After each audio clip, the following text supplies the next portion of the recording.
Welcome to a Celtic State of Mind. I'm Paul John Dykes, and today for the match day coverage, I am joined in the studio by Laura Bradburn. Welcome to a State of Mind studio, Laura. Good to be here. And dialing in from afar, we have Brian Degnan. Welcome back, Brian. Yesterday's show, superb, mate. Did you enjoy it? Loved it. It was great to speak to the guys. First debut of my hosting skills, but no, I enjoyed it, and listen, it's just so good to be part of a small part of the weekend here. We're doing such great work, and it's I'm really proud to be part of it. So it's an absolute pleasure to be here again today. The good thing about yesterday was, Brian, I gave you loads of notice to prepare for it, obviously. So that's what you will always be guaranteed with when it comes to me. No, so really, you knocked that one right out of the park. We are going live 24 hours. We're very relaxed because we're not going to do a fixed 30-minute preview. We're not going to do the 15-minute halftime. We're not going to do the 30-minute post-match. We're just basically going to... No, we'll leave that to Chris Boyd. Leave that to him in the jacket. We'll just, we'll cover the entire game. It's a watch-along. It's Dundee United. It's Tannadice. Earlier on, Kevin Graham and I opened up day 2 of the charity weekender. We ended up talking about Craig Bellamy, scoring a hat-trick against Dundee United. You do have a lot of good memories about, going up to Dundee United, and they were one of the clubs. Laura, I'll come to you first on this. They were a club that they were out of the league for far too long. I mean, I grew up with Dundee United being a top division club, a Premier League club as it was called back then. And they dropped down and found it particularly difficult to get back in. There's a few clubs had the same fate. Dunfermline now have been out of the league coming up for 10 years. They were always a club I regarded as a Premier League club. I think it's good that they're in the league, but they're not just in to make up the numbers. They've shown that this season. No, the Dundee United I remember when I was a kid was maybe not the all-conquering side that was in Europe playing against Barcelona and the likes, but I mean, Robbie Winters gave us a few thorns in our side at times as well. They were always a tricky side to come and play against. You never wanted to go to Tannadice having to get any serious result or relying on a result from there, because it was always a tricky place to go. Unlike across the road at Dens Park, we seem to struggle a little bit more at Tannadice, and I expect that again this season since they've come back up. Like you say, they've had a bunch of good players. Lawrence Shanklin before he left, and various others. They always seem to produce the goods in terms of young players coming through, and they're always worth a watch. They're a team I actually always kept an eye on, even when they did go down the divisions, because like you say, it was just one of those teams that you just think they deserve to be in a better position than they're in. And I think that the league is a better league in the Scottish Premier League for having them in it. I agree with that. This as well, though, it's interesting because we had a discussion earlier on, Kevin and I, about where we're going to move forward, because the final show yesterday by the Unrestricted View focused on the academy, the youth development at Celtic. And of course, we're going to run through the team, but you just need to look at the Celtic side and the players that are in there who came through the academy. And it's always been an important part of Celtic's makeup, right back to the early days of the club. I think there came a point, and this is relevant to what you were saying there, Laura, about the great Dundee United sides. There came a point where the whole concept changed for Scottish clubs, and they tried a different style. So we used to rear our own, and it was successful. It was actually successful. I used this stat yesterday when talking to Tony. From 64 to 76, in the 12 years, Celtic reached at least the quarter-final European competition 9 times. So there's the kind of the 60s and the 70s in terms of Celtic and European football. You move into the 80s and the successes of Dundee United and Aberdeen. Celtic got to the quarter-final of the European Cup in 1980. So up until a certain point in the 80s, we did okay in Europe. And obviously Dundee United are famous for the runs that they had under Jim McLean. And I think the conversation we were having, Brian, and I'll come to you on this one initially, is that the tact changed, whereby people thought, well, it's all about scouting, it's all about recruitment, and with less kind of onus on rearing your own. The only real success that we've had in Europe, because we can't count lost finals as success, has been by having the majority, I'm talking about Scottish teams as a whole, by having the majority of the players coming through the ranks. Now, yeah, the game's changed, but developing players, has it changed? Has it really changed? I mean, is Spain or Italy or Germany got a God-given right to produce better 12 and 13-year-olds in Scotland? Because every coach I speak to who are involved in the game says that's not the case. It gets to the point where there's a stage at pro youth where we stop developing as footballers. So we have no issue up to a certain level.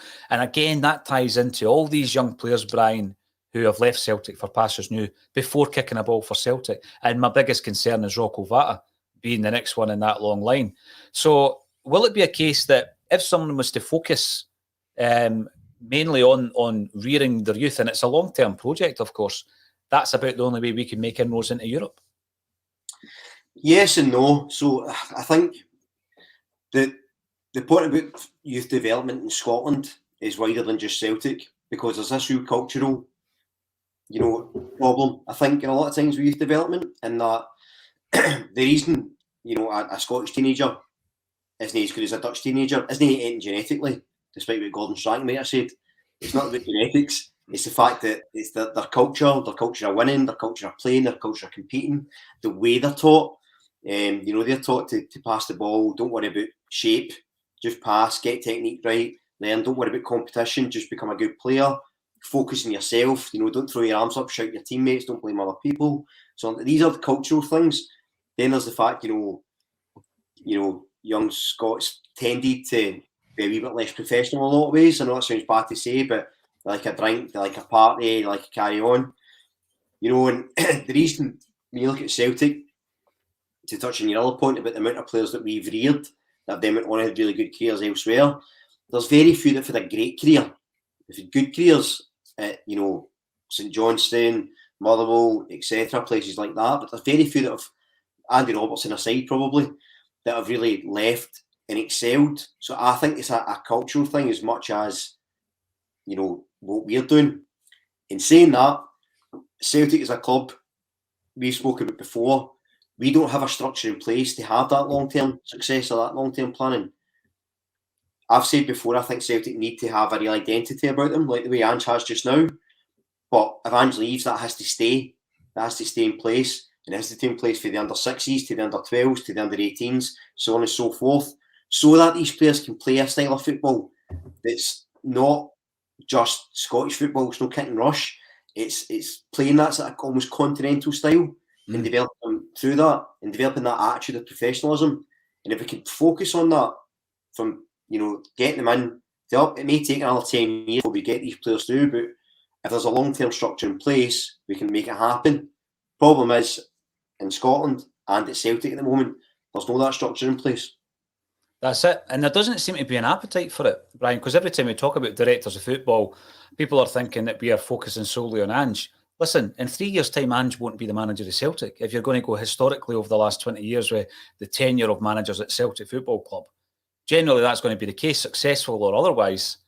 It'll evolve and Celtic will have somebody else eventually. So you need to have the structure in place so that whoever comes in to manage the football club and pick the team and coach and implement a philosophy, the structure is always going to be there. So like you say, if it's going to be a long-term plan, you can still have the long-term plan regardless of who's in charge of the football team.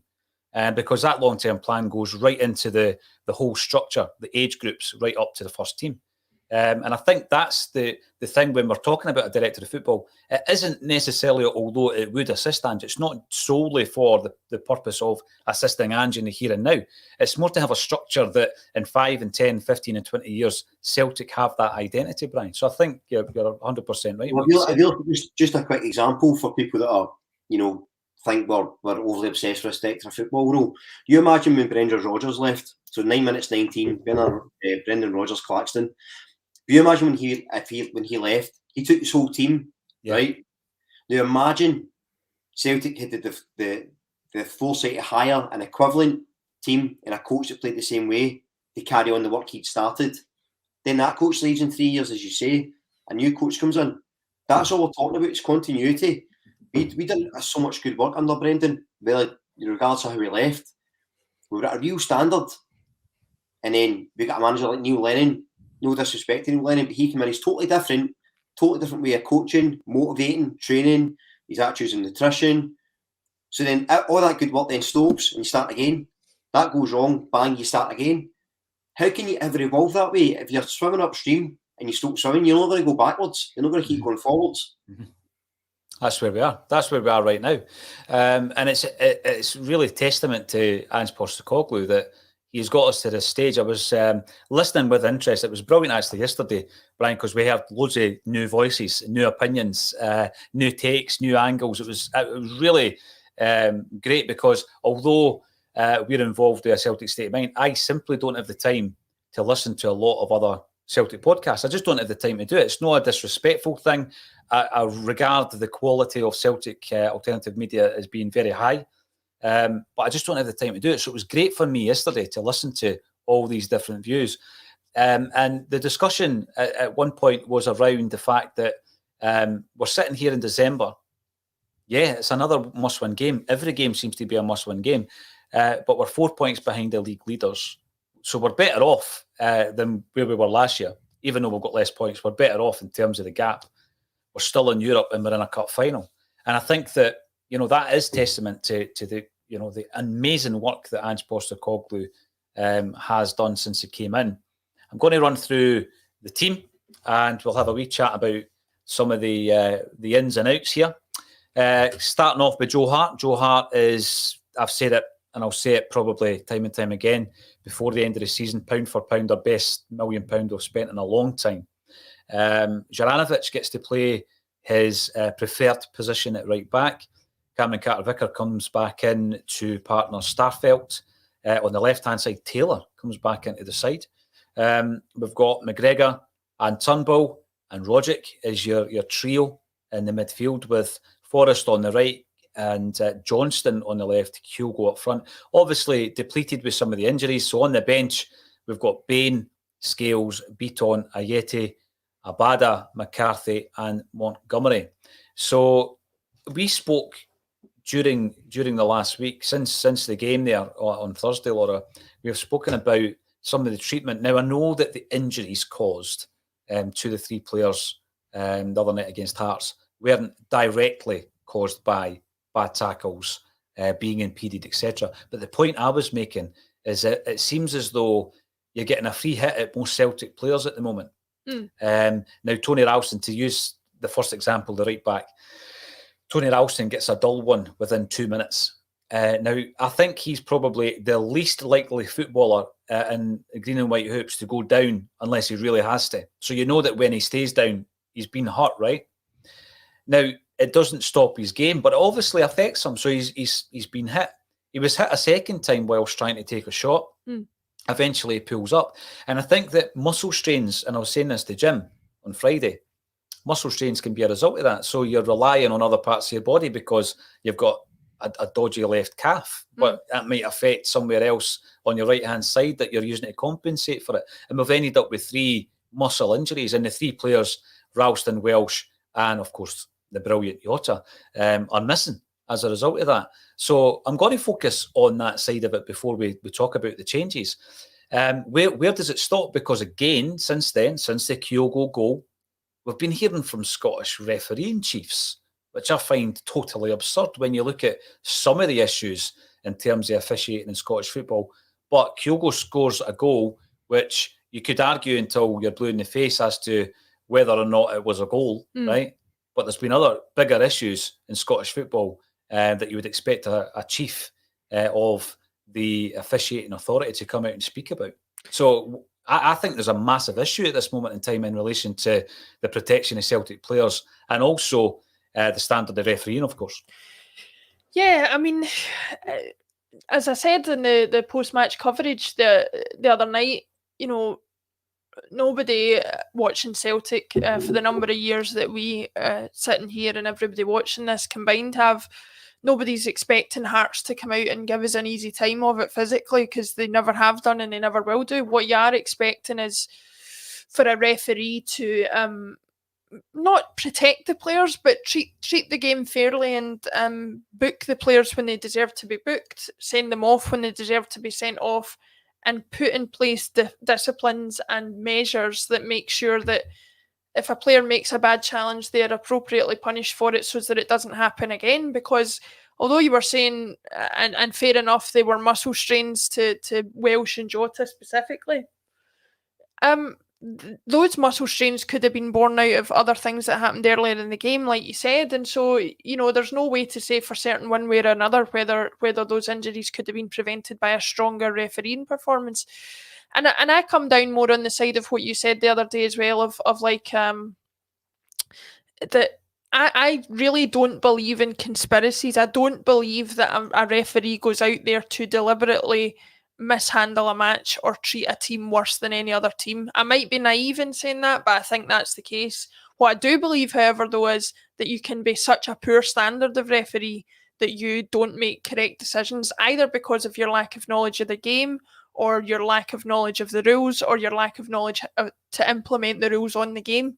And I think that's what we witnessed with Bobby Madden the other day. I'm not saying that those injuries wouldn't have happened one way or another, but the very fact that he had the performance that he did have means that you're asking the question, and you should never have to ask that question of a referee. Now, you might notice that we're a wee bit more relaxed on a Celtic State of Mind this weekend. That's because we need to be really fluid with people coming to the studio, etc. And that's exactly what's happening right now for the show that's going to follow the match day coverage. So I'm going to leave you guys with Laura and Brian to chew the fat on the upcoming game whilst I go and speak to our new guest. So if you do see me disappearing, that is where I'm going. I'm going to go and speak to Frank McGarvey and Tommy Sheridan, who's just coming in, and I'll pass over to Laura. I don't know about you, Brian, but I'm a bit distracted by the fact that there's only a wall separating me from Frank McGarvey and Tommy Sheridan, but I'll get a chance to speak to them later, I'm sure. I'm just watching actually here the Dundee United manager getting interviewed on TV, and he's certainly from the Ange school of thinking. I think that he seems to be wanting to make Dundee United play in a certain type of way, a certain philosophy, and it's a word that's bandied about an awful lot. But have you had a chance to see much of Dundee United? What do you think are going to cause us problems from their point of view? I think Dundee United have done well this season. I quite like them. Tom Coates, I like his attitude to football. I like the way he speaks. And I think that, interestingly, we were talking about youth development. He was in charge of the academy before getting the first team. So he's also trying to implement that philosophy into younger players. And you can see, like, I thought, when Dundee United came to Parkhead, I thought they set up well. I thought they obviously they were pegged in at points because of our possession, but I thought they were aggressive. I thought they went for it. I thought they tried to play football. I think he's been very clever with signings as well. I think Charlie Mulgrew's been an absolute revelation for them. And it's good to see. Like I fully expect today that, like Hearts did, I think he'll come at us. I don't think they're going to sit in it. It's going to be a Livingston case where they're all scared to come out the 18-yard box. I think they're actually going to come out and attack and see what they can do. And to be fair, with the season they're having, you would expect them to think, right, we're at home, we can do something here. So it's really on us. Go back to some of the comments about the physicality. I don't mind when the games are physical, right? I actually think it's quite good for a lot of your players to experience that and go over it. Because I love to see when Jota's getting, harangued and he manages to get around these players or do a bit of selling by them. I think that's a really good quality and something that helps their game. But there's a massive leap between, being physical and kicking someone or elbowing them or hurting them or sliding them recklessly. And the fact of the matter is, people say, well, it's not the referee tackling people, right? But if you're a player and you get away with that the first time, if you're kicking someone or you're elbowing them and you get away with it, you keep doing it because you think, well, we're going to get away with this there. And if that's getting you a result, if you're up against Jota and he's basically pulling your pants down for 20 minutes and you know the way to get around that's to kick him, and the ref allows you to, what are you going to do? You're going to kick him, you're going to keep kicking him. At some point, it's going to go too far and players are going to get injured. We spoke about the evolution of the game in Scotland, trying to get players to play more fluid football. Well, players aren't going to want it if they keep getting their heads kicked in all the time. Yeah. A player that's, more technical gifted and isn't as physical, and somebody's battering you about the place, you're going to stop doing it. You're going to get more introverted. You're going to try less things. And that's going to have a knock-on effect on the game and your career. So there's more at stake than just our attitude about referees. And again, I think any of your contributors on here have said almost the same thing about ACSOM, and that the referees are rotten. Generally, it's not conspiracy. Nobody's saying it's referees against Celtic. None of us think that. We just want them to be good at their job, and quite honestly, they're not. I can see a smile on your faces if you get a few guest appearances popped in to say hello. A few guest appearances, and the one and only Tony Haggerty, who people will not believe I've never actually met in the flesh until today, is here as well. So there's plenty of folk popping in for to support the charity stream, which all of you can obviously do if you're watching. If you're able to contribute, go to the GoFundMe page and click the link. We're already up. I think the last time I looked, we were over £17,000. So we're doing fantastic. Even if you're not able to contribute, I know it's a difficult time of year for people. If you're able to share the link and just share the word about St Mary's and St Alphonsus and the dire need of support that they're in, that will be a big help as well. Just looking at this, Brian, and I know we've not had a chance to go over what we were going to talk about, but I'm going to delve you in the deep end with this one anyway, because that's what I like to do with folk. I tweeted out last night about Chris Boyd on his coverage of the match the other night and his insistence that the goal that Kyogo scored against Hearts was offside when, I'm not going to say that it certainly was or it certainly wasn't. I never saw a definitive camera angle one way or another, but I was quite shocked at how outwardly biased he was, given the position that he's in as a pundit on a national broadcaster. I don't want to say did it shock you, because it probably didn't shock you, but were you a little bit surprised at just how out there he was with how biased he did come across in that? No surprise, sadly, no. But I think he's so unprofessional. And I'm not having a go at him because he's a Rangers man, because I think Alan McCoy is one of the best pundits in the game. And he was twice Rangers legend, Chris Boyd will ever be. So, and I also thought Neil McCann was actually a good pundit as well. So I don't think it's a Celtic Rangers thing. I think it's a Chris Boyd isn't a very good thing. If he was a professional journalist in that setting, you said Big Tony Haggerty's walked in. If Big Tony was on Sky Sports commenting a game and he reacted like that, he gets booked, because everyone has a natural bias, right? That's fine, but you be unbiased about the situation and you analyse it to the best of your ability. Absolutely, yeah. He doesn't do it. You see, Chris Sutton can be much maligned, but I think Chris Sutton's fairly down the middle. He's clearly a Celtic man, but his analysis is always very good. And I think guys like Chris Boyd, he's became a meme, isn't he? Yeah. The big happy, the big grin in the face when Celtic concede a goal. The big sad face when Rangers concede a goal. He's a bit of a joke, and I do wonder with that whether he's kind of having us all on, whether he knows exactly what he's doing and he knows that will get shared and that will get his channel that he's on shared, and he knows that it's a way to market himself, or whether it's provocateur, isn't it? He's trying to provoke a reaction, but that's not his job. Yeah. If he's a celebrity doing that, or if he appears on Rangers TV doing that, brilliant, enjoy yourself. But he's on Sky Sports, he's supposed to be unbiased. And listen, if his opinion was it was a penalty, fine, I get that. But as you say, so vehemently, I get desperate for it to be a penalty, and that's, for me, very poor. I think the thing that shocked me was Christoph Berra sitting there, not a more Hearts man amongst them, I don't think. And even he was sort of saying, listen, I don't think you can tell. He was obviously putting his defender's hat on as well, sort of saying, I don't know that you can tell for certain one way or another. And I mean, even Chris Boyd calling for get VAR in here ASAP. I'm sure if VAR did come in, there would be some decisions that he wouldn't be happy with, but we would have to wait and see as far as that's concerned.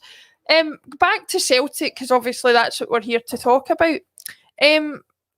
What have you made of recent performances? Obviously, I've not had a chance to speak to you because we don't appear on the pod at the same time. Are you happy with the way things are going with Ange? Do you think that the pieces are falling into place now after a rocky start, or do you think there's still a lot of work to be done? I'm happy where we're at from now. I actually think we're probably a wee bit further ahead than I expected us to be, if I'm honest. I had very low expectations of this season just because of the shambles inherited, and it wasn't a judgment call on him or how he played or anything. I just felt that it was a huge ask to get us up to speed so quickly, and with that level of turnover in player, with the stuff going on behind the scenes, he's only recently got head of sports science. You have to understand he's still, missing key members of his coaching staff, key analytics guys, scouting systems, recruitment. So there's still a lot missing there. Just in terms of on the part though, I think what you've saw for Celtic recently is a more controlled version of the sort of throw everything at the other team we saw at the start of the season. And we've been controlling games well. And I think we've been, Big Tony actually touched on it a while ago, but I think we've been a lot more robust. We don't look like conceding. Although we can be vulnerable to counter-attacks, I still think we're going to grind out results. And that's a quality we didn't have a couple of months ago. So that's an aspect of the game as well as the nice football we're improving on. I think January's going to be really key though, because we do desperately need midfielders that can feed Kyogo. Yeah. Because we've got a weapon in Kyogo that we know is devastating for opponents, but I think the service to him has been lacking in recent weeks. And I don't know if that's, maybe players not quite been up to speed with him. I think Andrew actually alluded to that. So recruiting January is going to be huge, but I'm happy enough where we are. Bearing in mind that there's still a long way to go. Yeah, I think that's where we're at. I mean, I've been a proponent of Ange from day one. I read his book a way back when he started, and I think I was sort of very enamoured just with the way that he spoke, even before football came into it or whatever. We just had a guy who was answering questions honestly but intelligently, and he seems to have followed that up with the football that he's trying to play as well. Talking about midfield, and you're talking about midfielders coming into the game and or coming into the club, I should say. I'm quite encouraged to see the midfield that we've got going on just now. We've got, I think, from the tactics that I saw, we've got McGregor, Rogic, and Turnbull there. Now, the last time I remember them playing as a three like that, I was actually talking to my brother last night, and we were at the Jablonec game at Celtic Park. And McGregor played as a sort of deeper number 6 on the pivot with Rogic and Turnbull ahead of him. I'm hoping that that's the way it goes today, because I actually think that could be a really dynamic midfield. McGregor seems to be able to play anywhere across the middle, and I think Rogic and Turnbull, for obvious reasons, are much better when they don't have as many defensive responsibilities. Do you see that being a trio that works in that kind of way, or do you still think we need a better anchor at the back of the midfield than that? I think it works on the ball. My concern is how we do off the ball. So I like McGregor in that deeper role. Although saying that, I think in the sort of box to box or the deeper role, I think he excels either. But I like him the 6. I like him dictating play. I think he's got the range of passion and vision for it, and he can keep the ball moving quicker. Sometimes when you get McCarthy or Beaton in the 6, it does slow it down a wee bit. You get that pace. You and I are both big fans of David Turnbull. My style, David Turnbull, but my concern with him is off the ball. He's a lot harder. And I think Rogic, off the ball, he's going to take a direct press. He's not got the athleticism for it. It's not his game. On the ball, he's doing an excellent. Off the ball, I think we can struggle at times. And one of the big things we had trouble this season is the transition from defence to attack. Yeah. It's doing that midfield. And I think we just need a bit more sort of energy in there to press off the ball to win the ball back and help the game keep flowing. So I like it going forward. I'm worried about it in a defence. Yeah, it's a fair cop, I think, because I think like McGregor, for as good as he is, you wouldn't consider him a defensive midfielder. So that's where it could be a problem. And obviously Rogic and Turnbull defensively are not the strongest either. So it'll be an interesting one to look into and look at.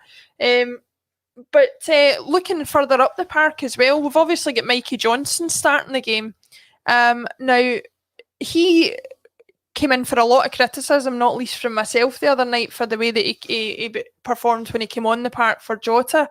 I think everybody appreciates that he has a step down in quality, but do you think today is an opportunity for him perhaps starting to maybe, right that wrong from the other night or get his Celtic career back on track? It's certainly an opportunity for him. I just don't have a lot of faith in him that he's going to take it, if I'm honest. He actually reminds me a bit of Gary Mackay-Steven. Remember when he was at Celtic? You know, tricky on the ball. You know, he had all the ability in the world, but wasn't really consistent. Didn't have the greatest decision making. You know, positionally was questionable at times, and I think you can say the exact same for Mikey Johnson. I was kind of one of the people that I thought, give him a chance as a player there, but I think you would have saw the player there by now. Obviously, Ange sees him as an option instead of maybe in Montgomery.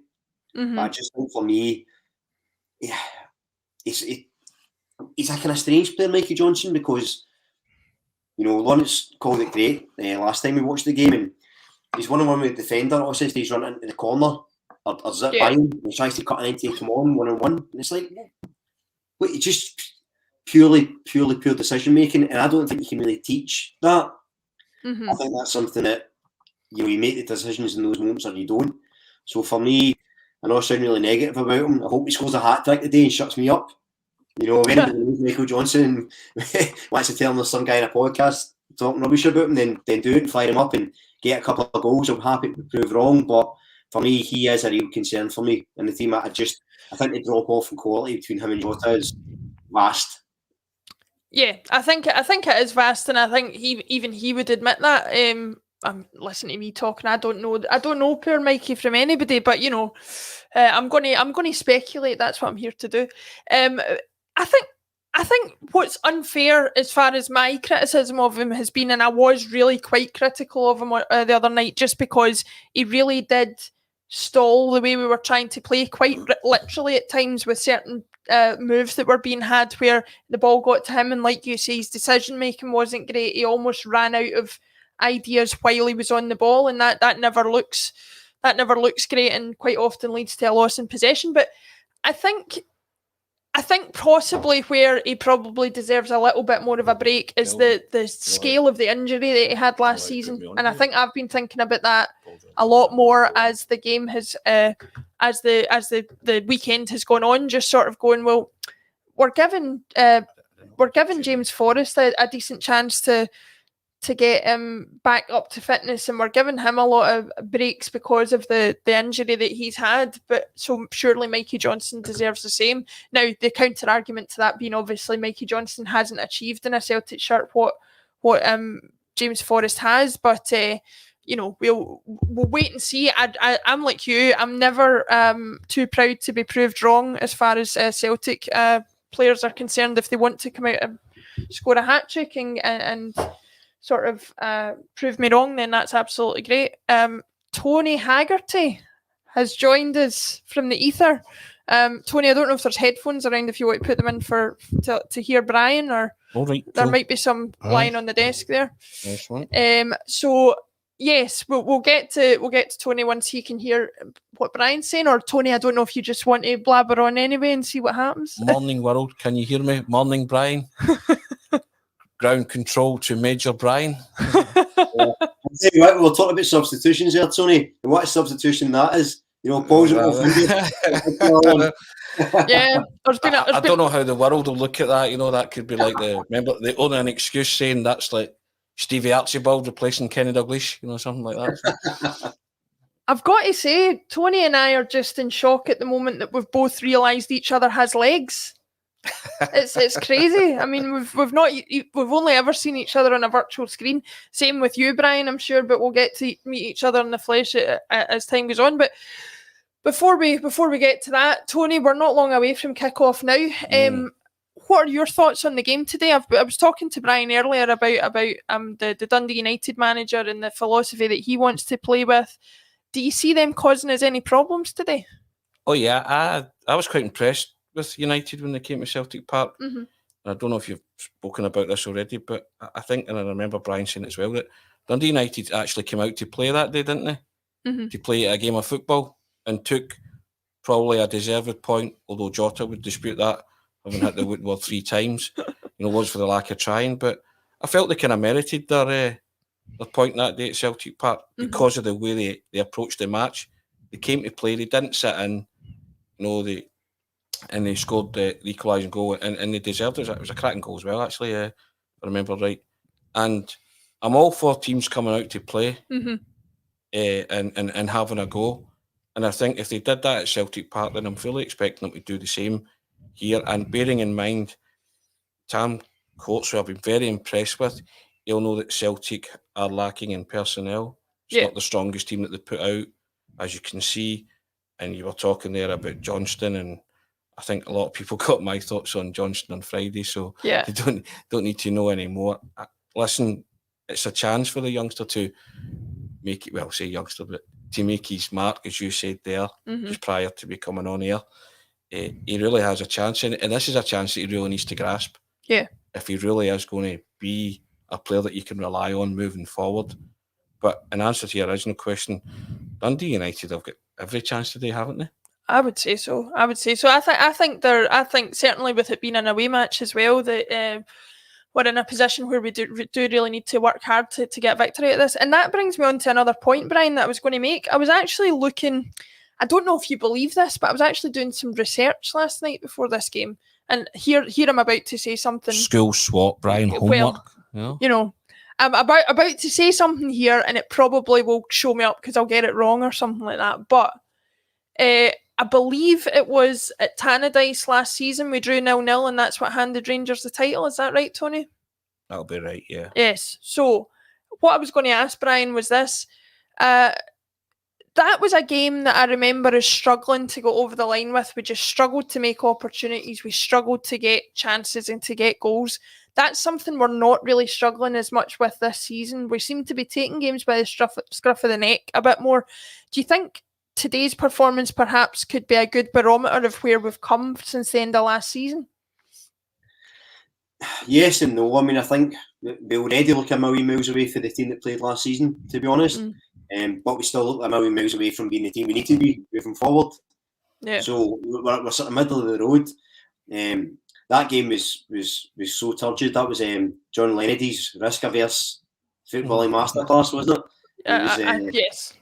It was. Whereas I think Ange is very much the opposite, which is good. And look, ultimately, what I think Ange has brought to games like this is there's such an excitement about it. You know, we know, as Tony said, and as I mentioned earlier, Dundee United are going to come out. We're going to come out and attack. It's all set up for an exciting game. And, you know, the Hearts game, I thought it was a 1-0. I thought it was a really good game to watch. Really enjoyed it. And every time I've watched Celtic this season, I've been excited, nervous, quite often, especially the big Joe Hart gave me a heart attack sometimes with the passing. But in general, I've just been really enthused and energised by it. So I know this isn't the exact answer to your question, but if you look at where we were last season, I remember my feelings watching that game, and it was through gritted teeth. I thought, I almost felt like I need to watch Celtic today. Celtic, I need to watch them to see how they got on. Like, you're watching a TV show and there's 4 episodes left and you're not enjoying it, but you think, I'll just spend the next 4 hours and finish it. That's what I felt like Celtic games last year. This year, it couldn't be more different. I'm so enthused by it, and again, I think today's opponents will add to the spectacle, because I do rate them. I think they're a decent side, and I think they play it the right way.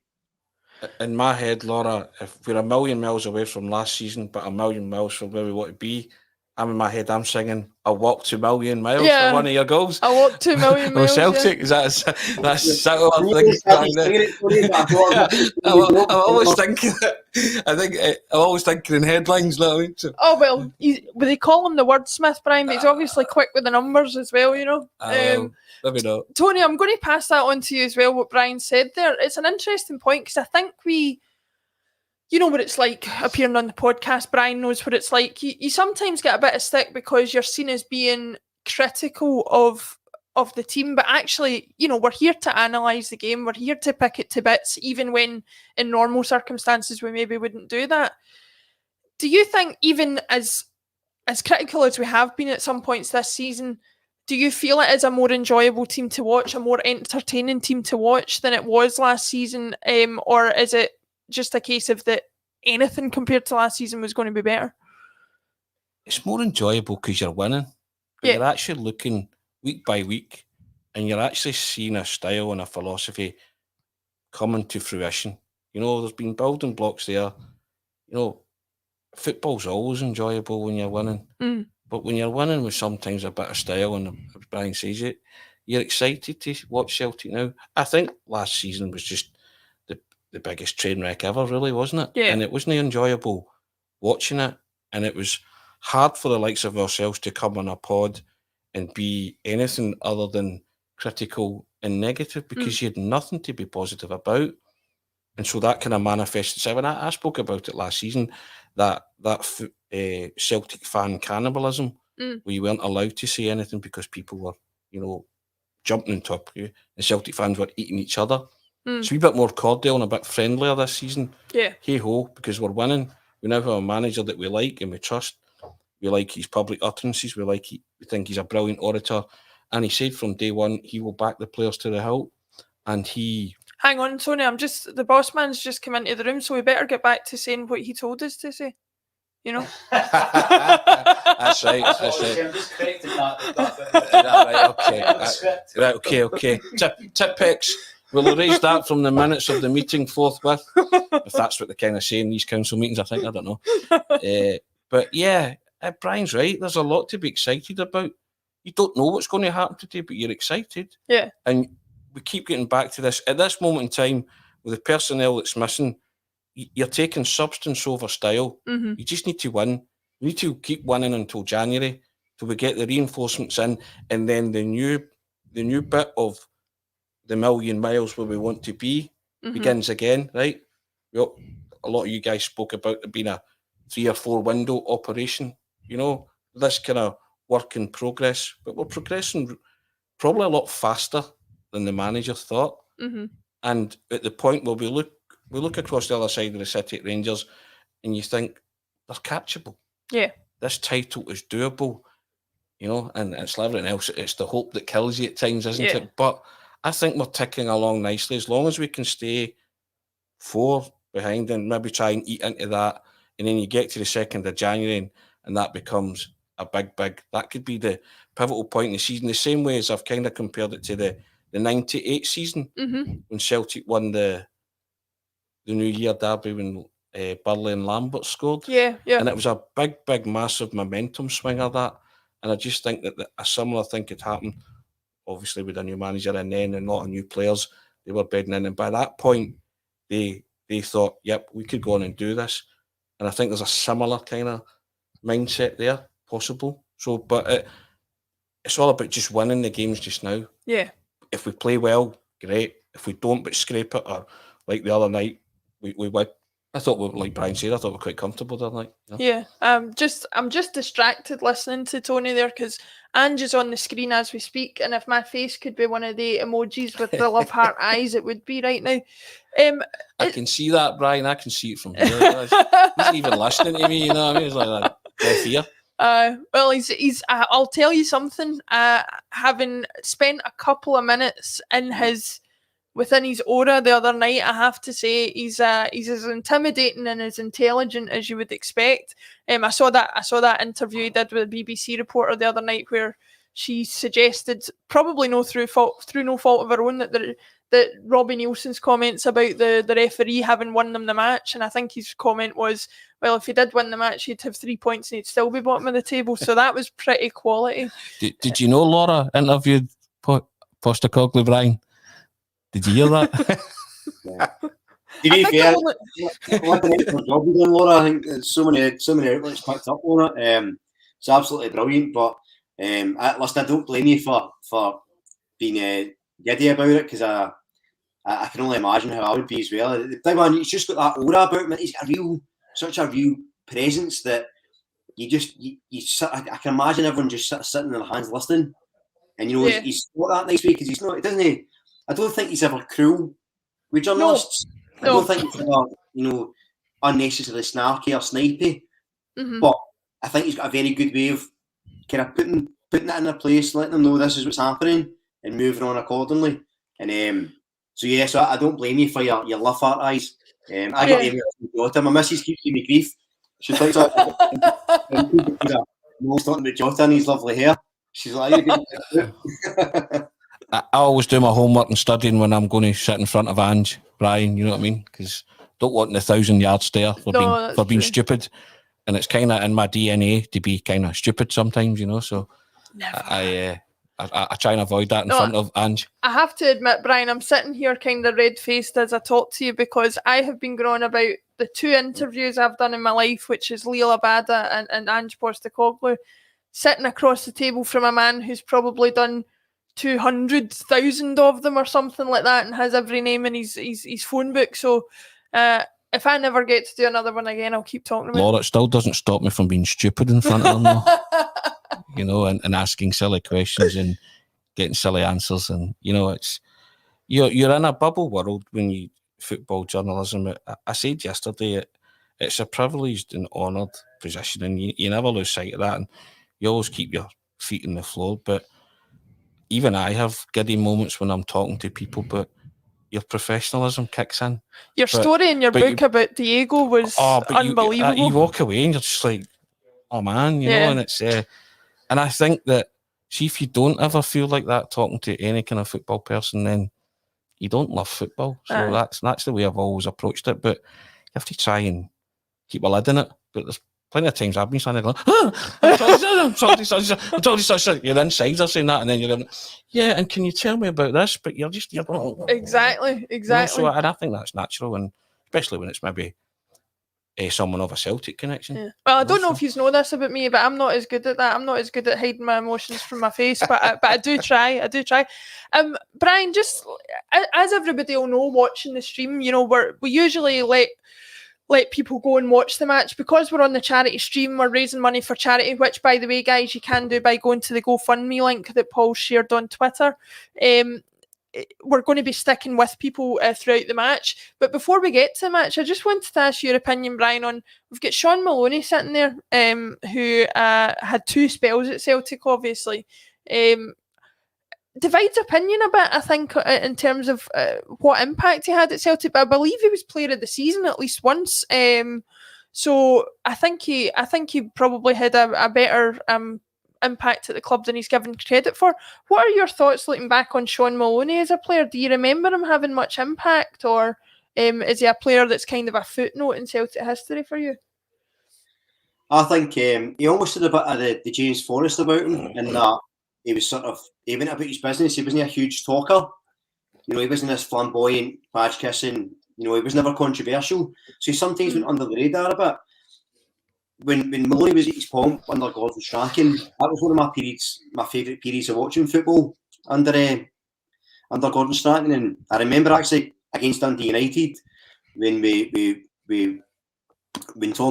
lost Tommy and we won that game, and it was probably the most emotional I've been after a game, because prior to that we'd looked like we were well at the race.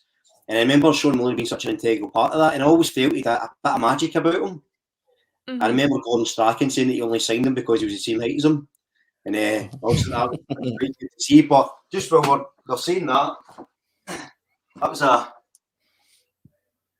got that. Oh, that is nice. I got that as a present from Scott McDonald, actually, after that game. He got the players to sign it for me. And it's so, I brought it out. It's been in the house for 2 years since I bought this house, and I've still not got around to hang it in the wall yet. But I brought it out to show, because I just think whenever you come to Dundee United, I always get reminded of that game. So I think that's maybe, even to use the word of the day, giddy, maybe even giddier than normal. 2 things I remember about Sean Maloney: his brilliant goal against Rangers. Yes. Right. That's the first thing that comes into my head. He scurried it from about 3 mile out. Yeah. You know, it just gets further and further away every time. And the 3-0 game at Ibrox when Martin O'Neill threw him in, and he thought about stealing Henrik's limelight by tapping it in, didn't he? Mm-hmm. But just let it go. And then he stood like that at the Brimlin Road end. And you're just like, wow. You know, and you thought to yourself, how tempting would it have been just to sort of put your toe on that ball as it's rolling across, and Henrik's going for his 50th goal? I mean, he was a young kid, but fair play to him, he didn't, you know, and he just, and and I always thought, like Brian, I thought Sean was a bit of an unsung hero. I thought he was a really good footballer for Celtic, and you know, produced some really good moments. Yeah. And he's very highly thought of, clearly, since he's done his coaching badges, you know, and was linked with a possible return to Celtic Park in the summer. You know, and I think you must have some coaching ability if you're telling the likes of Lukaku what to do. Because you can imagine Sean Maloney and De saying... Bruyne as well. You can imagine Sean Maloney saying to Lukaku, yeah, I remember being up against Gary Kenneth in a game at Tannadice, right? It's similar to you, Lukaku, when you're up against like some multi-million pound defender. Kind of scenarios like that. You can picture that, can't you?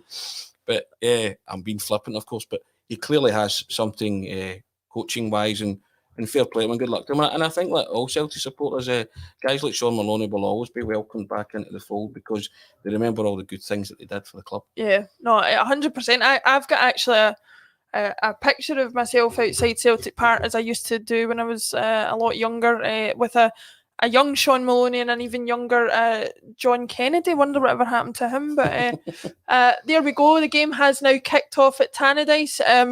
Brian, I don't know how far behind you are with the feed or anything like that, but I've got Now TV player uploaded to my laptop, so I can watch it up in the room with my Sky Pass.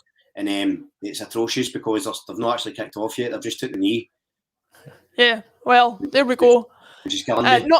Not atrocious that they took the knee, obviously, just that they had kicked off. No, that's not atrocious. I'm not a Millwall fan. That's too much. Other streaming services are obviously available, I should say. But like I say, we'll keep you up to date with the game, with what's going on. But this is just going to be a general chit chat as the game goes on. So it'll be interesting to see. I always. It's maybe an opportunity to like share what I think about when I'm looking at a match, because I'm sure everybody's really interested in my footballing knowledge. But I always like to use the first couple of minutes to try and assess the kind of shape that we're playing. Because Tony, I know it's like the graphics departments and stuff in at the TV production companies and stuff, they do their best with what they have, but they don't always get it right when you compare to what a live shape is. Do you tend to find that it is very often different to what you see like in real life, or do they get it pretty much spot on? I've been commenting football for 25 years and I don't think I've ever got it right. So it's I'm living proof you can fool all the people all the time. Yeah. Shape was one of those things that always used to baffle me. Yeah. Because you would sit there and you would write it down and then you'd be like, a minute, it's nothing like what I thought. But I think, as you say, they do as best as they can, but I'm like you just kind of get a feel for it and you sort of see where various players are. But when it's the Celtic team, you're pretty au fait with it, aren't you? Because you kind of know what everybody's. But when you're a journalist and it's opposition, you kind of struggle with that sometimes. But then I guess it's part of your homework, as you say, and part of your learning and part of what you do for a living, that you have to be au fait with team shape. And I was always, I'd always look at the previous week's team, whatever game I was at, from the two teams, and then I would work it back from there, see how many changes there were, and then try and slot guys in. And so probably 9 times out of 10 you were pretty okay. It'd be the odd time where you would be like, who's this guy or whatever, and then all of a sudden you'd be asking the person that covers that team, is this his first appearance of the season, that kind of stuff. But you're always attuned that way. I was always that kind of, I got whatever game I was going to on the Monday or the Tuesday. So then you were kind of locked in to where they were on the table, what it meant, what would happen if this team won, that team won. So you always had that kind of in your notepad before you went. And so you would write it down and stuff. And then you would think, right, if there was a chance in the match report where you could use a stat or whatever, then you would always do that. So preparation, as you say, is always key. Notepad, boys and girls, is a pen and paper. That's what they used to use back in the day. I don't know if you know that, but things, before iPads and laptops and things were available. Brian, just looking at the opening couple of minutes there, we've come out the traps, we've had a corner already. We've tried that ball over the top to Kyogo. He's just missed the touch and everything like that. We seem to try that a lot against Hearts the other night as well. Do you see that being a particular opportunity for success for us? Is that are we trying to play against Dundee United in a certain way, or is that the way that we're going to play going forward in the match, do you think? No, I think it'll change depending on the opponents. We spoke pre-match just about, I think Kyogo's best served when he's got a player playing the balls, to his feet or just behind. I'm not sure the long ball is great, but what it does do is even if he has to be pulled wide, it opens up so much space for the wingers. Yeah. although you've saw already Mikey Johnson's tendency to sort of try and cut in and really take somebody on. So we'll see how well used that space is. Yeah. Sorry, but this is what's going to happen. This is what's going to happen during a live match. We're reacting as it's happening. Brian, you'll see in a couple of minutes, but we just had another. I think I'm going to have to come off and try and restart this computer because I don't think I'll ever forgive you if you spoil a goal for me. Oh, right. You'll see tomorrow, Brian, that Kyogo heads one over the bar line. you'll get it sometime tomorrow, all right? But I'll just inform you, Kyogo's just headed the one over the bar.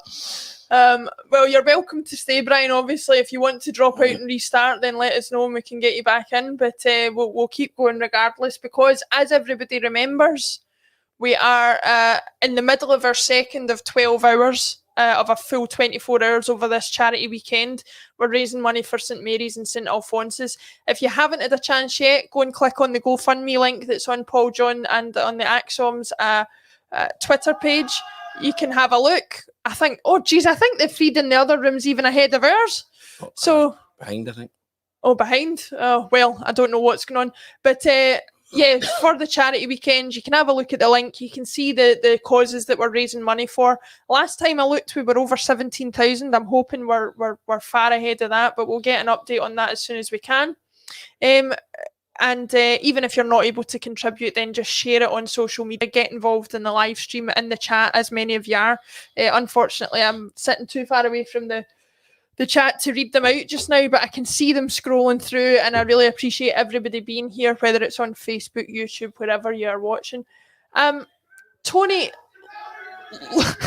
there's some racket going on next door, but I suppose that's what happens when you're watching they're behind. I think they were urging James Forrest to go down. Okay. When he took the ball there. This is what happens, folks. We're trying to do a live broadcast with Tommy Sheridan and Frank McGarvey watching a Celtic match next door. It's not the easiest thing in the world to do. I'm not sure where he's at, but Joe Hart's just gave me an absolute panic attack. Yeah. They were screaming about that. Yeah, you're getting Norman Colley on TV as well. You're going to have. You should be in next door with them. I think we're going to be at different points of the game here. You know, we'll need to synchronise. I'm at 5 minutes 56. If that's any help. We're at 6:50. 6:50. So you're about a minute ahead. We're a minute ahead. Sorry.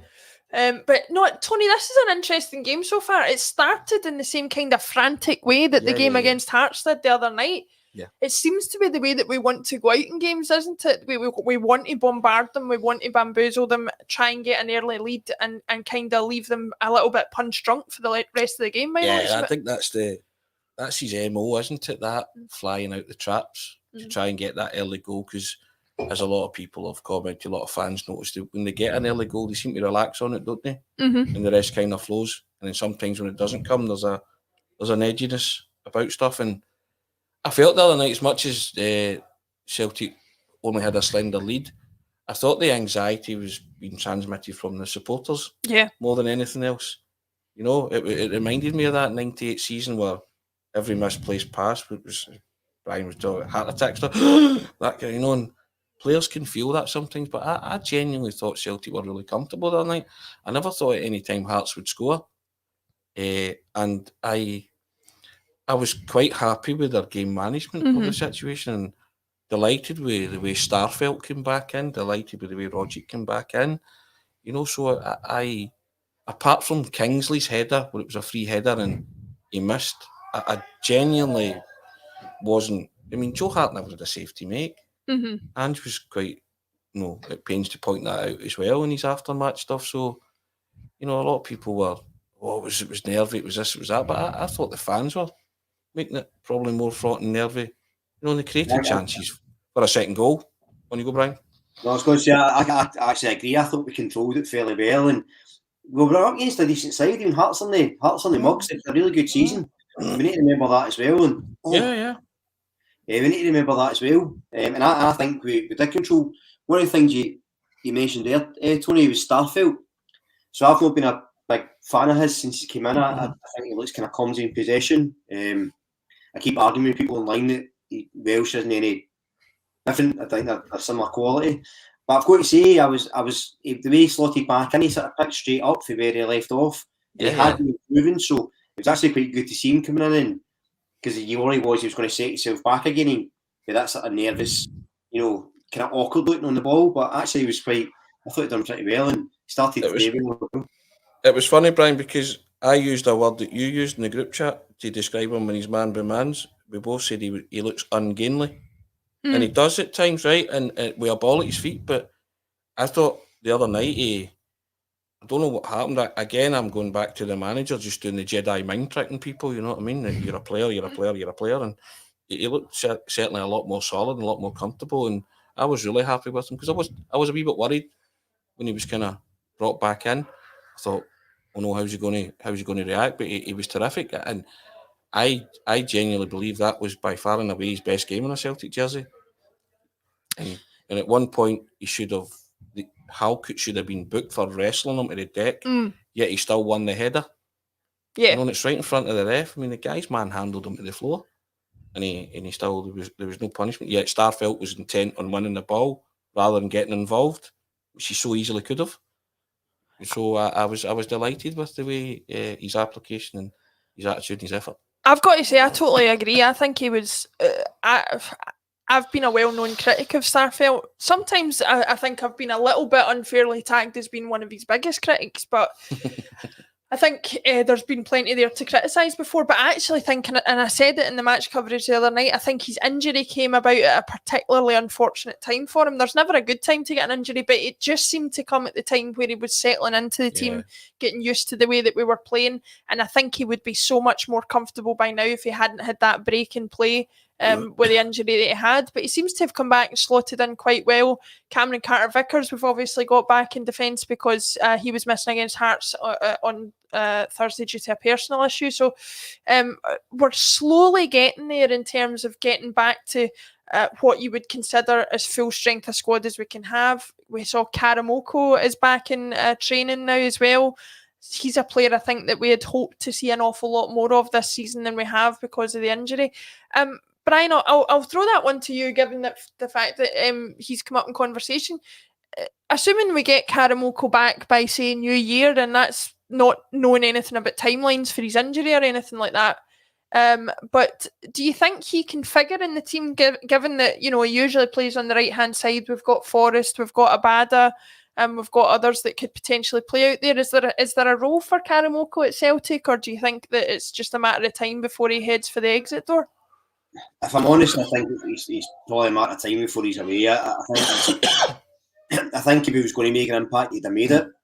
Maybe that's been harsh because you're still young, but I worry about him physically, and I don't just mean in terms of his stature. It looks like, with the way Angie spoke about the way the players train and stuff, it's so intense and so high tempo that, wee niggling injuries can come.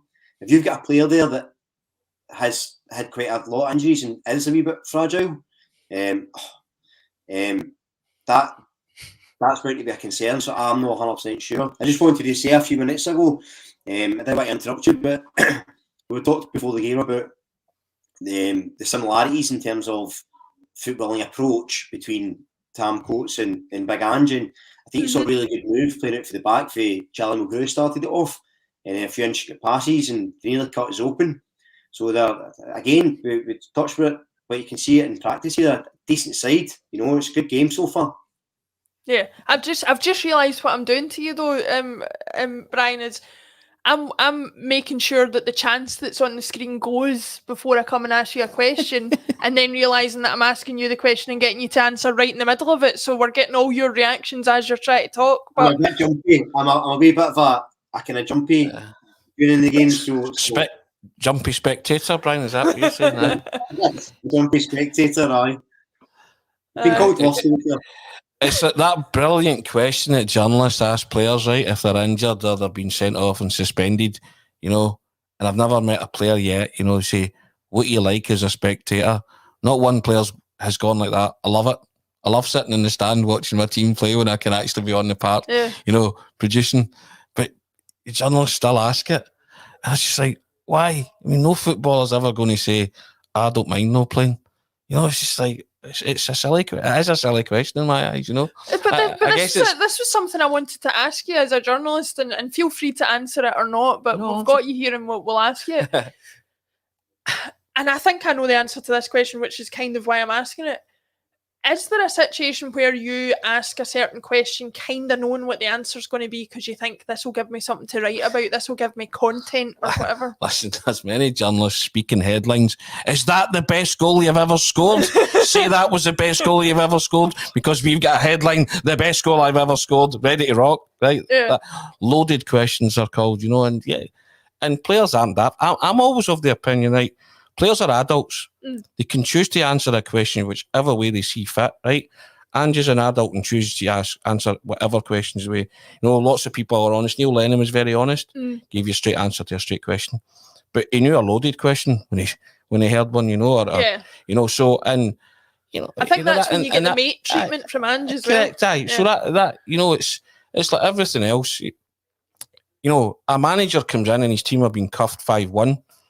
The first question is, you must be really disappointed. It's like, seriously, so you try and get a kind of, you try and spin it at any positives that you can take from that kind of stuff, right? Because you want them to open up. A lot of guys will maybe not say anything after their team have been cuffed, and understandably so. Yeah. So you have to try and find ways of, making them speak. Yeah. And as a journalist, you want to try and get them to say something that might educate you, educate the supporters, and in something that you don't know. Mm-hmm. But bland rubbish, like, oh, I'm very disappointed we lost 5-1. Thank you, good night. It's like you and I know that. Yeah, yeah. And so that's why you always tried. Yeah, and I say a bit. You get certain journalists, and I've probably been guilty of it myself, asking that the best free kick ever. He's like that kind of stuff. The guy's like, possibly, say, where does that rank? It's always where does that rank? Is it in the top 3? Or, that kind of stuff. And again, it's just trying to get some kind of immediate reaction so you can maybe write a headline round the kind of answer that is coming. It's interesting. I'm fascinated by all this stuff, Brian, like listening to somebody who's been in the business as long as Tony has and getting a bit of the background on these things. I wanted to ask your opinion on it, Brian, as well, because I know you've done a bit of writing and stuff yourself, but I saw an interesting situation with Juranovic the other day in the pre-match before the Hearts game, and it was put to Ange that Juranovic had said he wanted to play it right back. Actually, what had happened, if you saw the context, was Juranovic was asked if you preferred to play it right back, is that where you would want to play? To which he said yes. So it's about context, isn't it, Brian? You've got to see the whole picture. You've got to see the whole question. You've got to see the whole context of everything that's said, because there you had a situation where there was almost conflict being created between a manager and a player when actually neither of them had said what they were quoted as being saying. It happens all the time, and it's hard as well, because if you're in that position, conflict bleeds interest, really, doesn't it? So if every question is really nice and really pleasant and really cookie cutter, where's the headlines, where's the interest, who's want to see it? So I think it's a wee bit mischievous. I thought Ange handled it well, and again, but even with that, he got a good headline, right? He was talking about it, and it's a good question. So there's always that sort of way of spinning it slightly. Like, I always talk to my missus when she's reading articles or reading stories, and I say, look at a couple of different articles of the same story, and somewhere in the middle is exactly what happened. You can use it to, jigsaw it together, because you get one headline that's totally different from another. So it was a bit of mischief making, but I wanted to touch on that, because the chronology of that was Juranovic came in first, and he was asked the question, and he said, yeah, about the right back and stuff. And then Ange came in, and I think the question framed to Ange was, Juranovic says he sees himself playing as right back moving forward, right? So immediately Ange is like, is that right? Well, Juranovic, I picked the team, right? So the journalist in question who's asked that question has got the. I think they're ahead of us. I think they are ahead of us, actually. Yeah, 1-0, Brian, to the leather belts. Leaving me behind. And it's Twinkle Toes himself, the Wizard of Oz. You'll see it. Tommy Rogic. Lovely goal, actually. So I think it was the framing of that question that got that particular answer. You know, Brian said, bit mischievous, bit clever, but it's got everybody talking. Again, like Twinkle Toes, Tommy Rogic has got everybody talking. Beautiful goal, eh? Yeah. Absolutely. That's vintage, isn't it? That's what you want for Tommy. That's a five-a-side goal, isn't it, Brian? Oh, it's PlayStation football. I've done that in FIFA a couple of times. That's absolutely tremendous. Never done it in New Life, but that's where the similarities end, isn't it? You did it in FIFA. Your eyes have seen a goal like that. That's about it. Meanwhile, we go up the other end of the park and Carol Starfelt is laughing at the referee because he's just been booked for, I'm not really sure what, to be honest. I mean, there's a wee tug on the arm there, but, you know, much of a muchness. I'm just surprised he's a Scandinavian wearing gloves, Tony. That's what I'm surprised at, you know. But Brian, I'll come back to you on the Tommy Rogic thing. I was actually having an interesting conversation with my two brothers last night. And there was a little bit of back and forth going on about... Oh, my phone's talking to me. There's a little bit of back and forth going on about the impact of Tommy Rogic and how good of a player he actually is. Now, I think we all agree that consistency can be an issue for him, but this season, more than any other, he's absolutely flourished under Ange Postecoglou, to the point where you actually would say that we've missed him when he's not played. What have you made of Tom Rogic this season off the back of that amazing goal? Well, exactly that. You almost don't realise what you've got. And you come into the team, they've done well, but when he dropped out, you saw a real lack of service to, especially no goal. That's a dribbler, that ball runner from midfield, sort of disappeared, and we realised we've no one else like him. And I think that's the thing with Tommy Rogic. There isn't a player like him. He's very unusual. You know, even with his size. When he's like 6'3" or 6'4", he's a big lad. But the way he sort of darts around, he looks like much smaller framed. He's not, you know, particularly athletic, but very strong. It's just a sort of weird mishmash and clash of styles almost. But yeah, when he's fit and when he's able, and you know when he's ready to do it, he's absolutely excellent for us. I still think though going forward we need someone, you know, who's a number one pick, and I think Rogic will. Because you can't rely on him 3 times in a week, which is still the case as good as he is. Sadly, he does drop off considerably. So you do need more depth there. But individually, goals like that, I mean, that's absolutely priceless. Yeah, that was Do you know what he is in those situations? He's really cool and composed, isn't he? You rarely see Rogic blast the ball over the bar in those situations or you know, hit it way off target. He's always pretty clinical. And I think I've always said that the player in Rogic, and it's come to the fore. And again, I go back to the man management of Ange, who really has said to him this season, look, you can be a big player for me because you've got all the ability under the sun.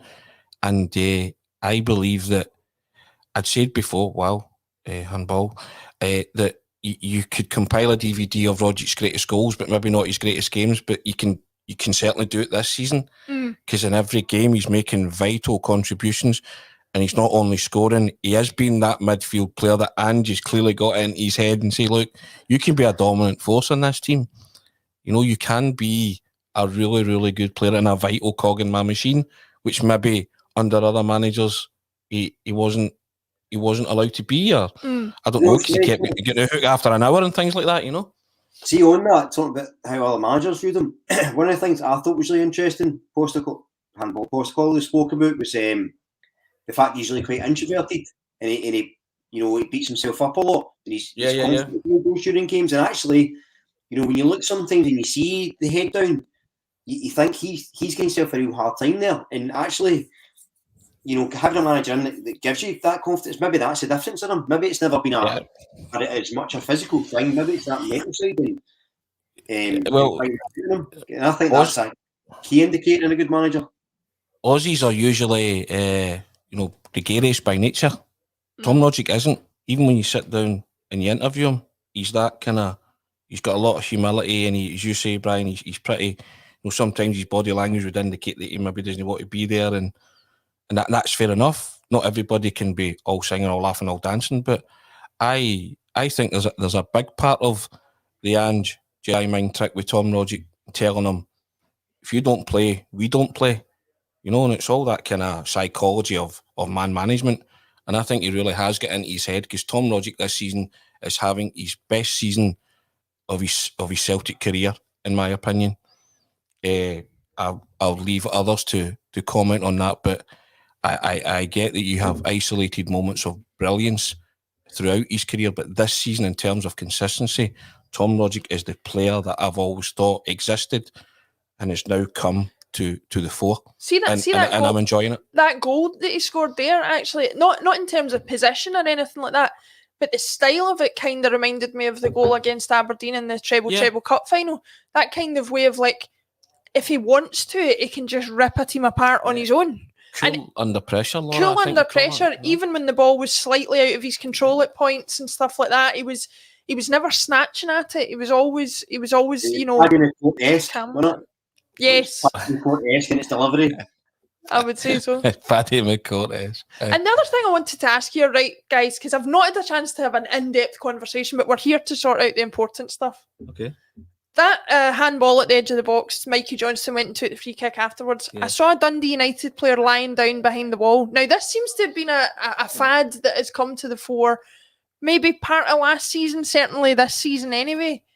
Tony, I'll come to you first on it.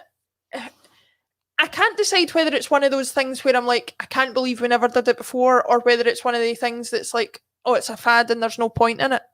You're just losing a player doing that. Where do you stand on it? Is it worth doing? But Liverpool wish they did it at Anfield when Alan Thompson drilled that one home. Well, right, so it is one of those things that a lot of players started to cotton on. The wall will jump, regardless of how high or low you hit a ball. There's always a kind of natural reaction to a ball coming towards you. Yeah. And now it's that kind of, okay. It's like putting defenders at posts and corners. Uh-huh. You know, some teams do it, some teams don't. So now teams are thinking, and especially some players have got free kick specialists. So they think, well, he might go low, so we'll put a guy behind the wall. So I just think again, going back to, if you're doing your homework and you've got somebody who's saying, look, so much percentage of his free kicks go low, you'd be wise to put a guy behind the wall for that reason. You know, so I don't know if it's a fad. I think it's just people are discovering new things about football all the time, aren't they? And what to do and how to combat stuff. So I don't know, like zonal marking, is it here to stay? I'm not sure, you know. So it's one of them. But I see you go back to it, and that was my first thought when you said that guy behind the wall was Alan Thompson's free kick at Anfield. Yeah. Because I don't think it was hit with any particular ferocity. No, it wasn't at all. No. Just a nice, neat daisy cutter, which was accurate. Yeah. You know, but could have easily been prevented if a guy had been lying, you know, on the floor. Yeah. Brian, is Tony giving teams too much credit? Are they looking at who's taking the free kick and thinking he hits it low? Or are they just taking their chances and putting somebody down there? Because I have to say, if they are researching it and seeing somebody hits a low free kick, I can see the point in it. But otherwise, I'm a bit like, how often does a ball really go under the wall? I'm not really sure. What do you think? Well, my first thought whenever I see it looks like somebody's playing a prank in an 80s movie.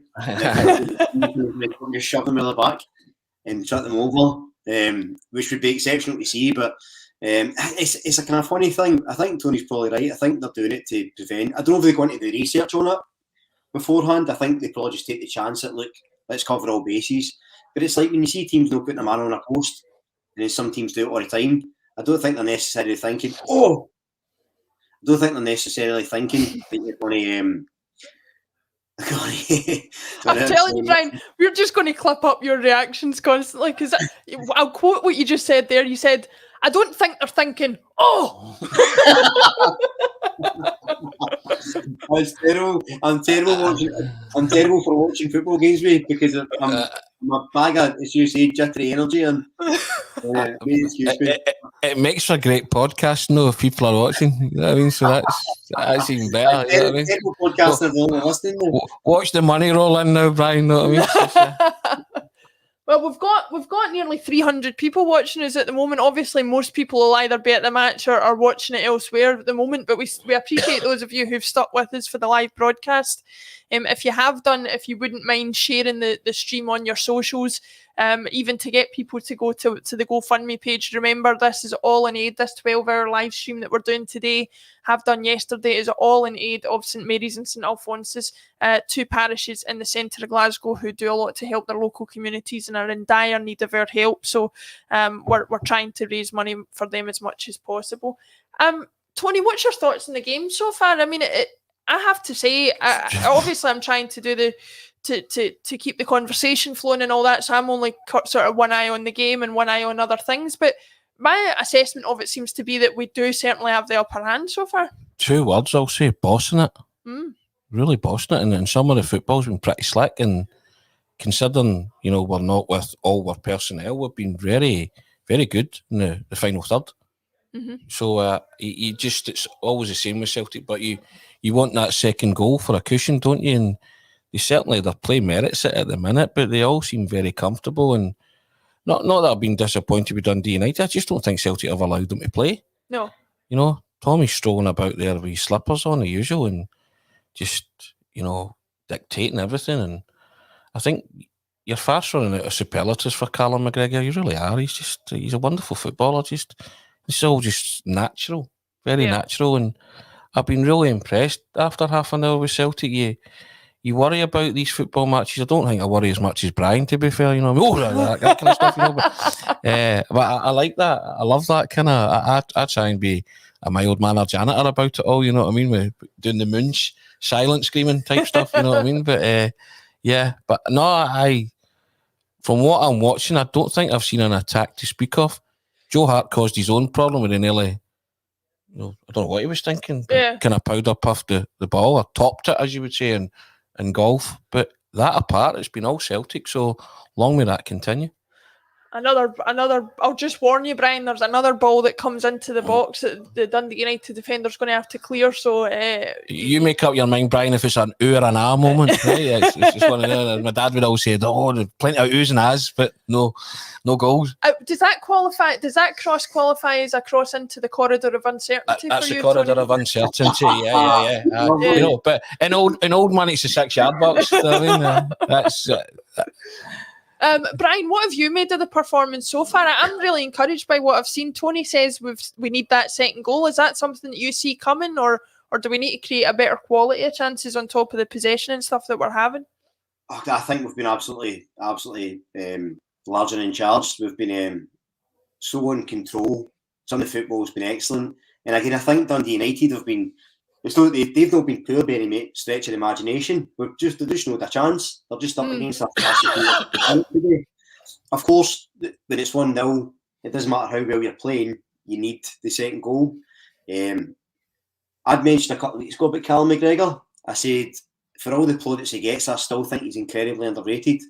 Yeah. I really do. I think, you know, he's an exceptional player. I really do.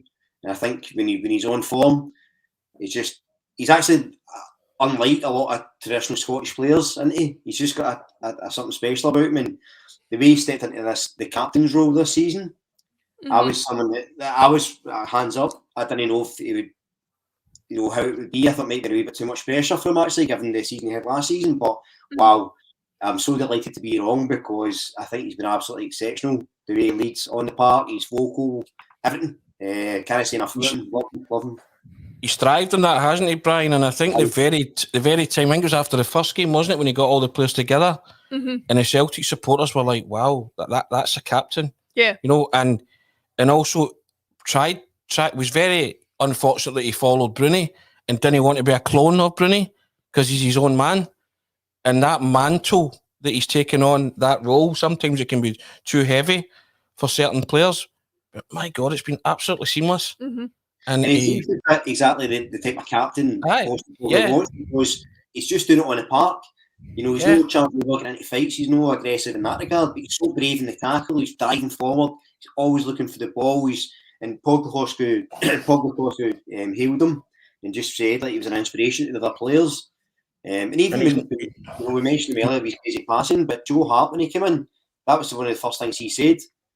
You know, I wasn't quite sure he could say the manager's name yet, but he was able to say, you know, Callum McGregor's welcomed me to the club, and he's been excellent. And, you know, this is a guy who's been about the block with some world-class players. So, yeah, I think the guy's already a Celtic legend, and if he can captain the club whether this season or next to the league title again, I think he has to go down in history. Like that man has been just now, or a masculine at least, James Forrest.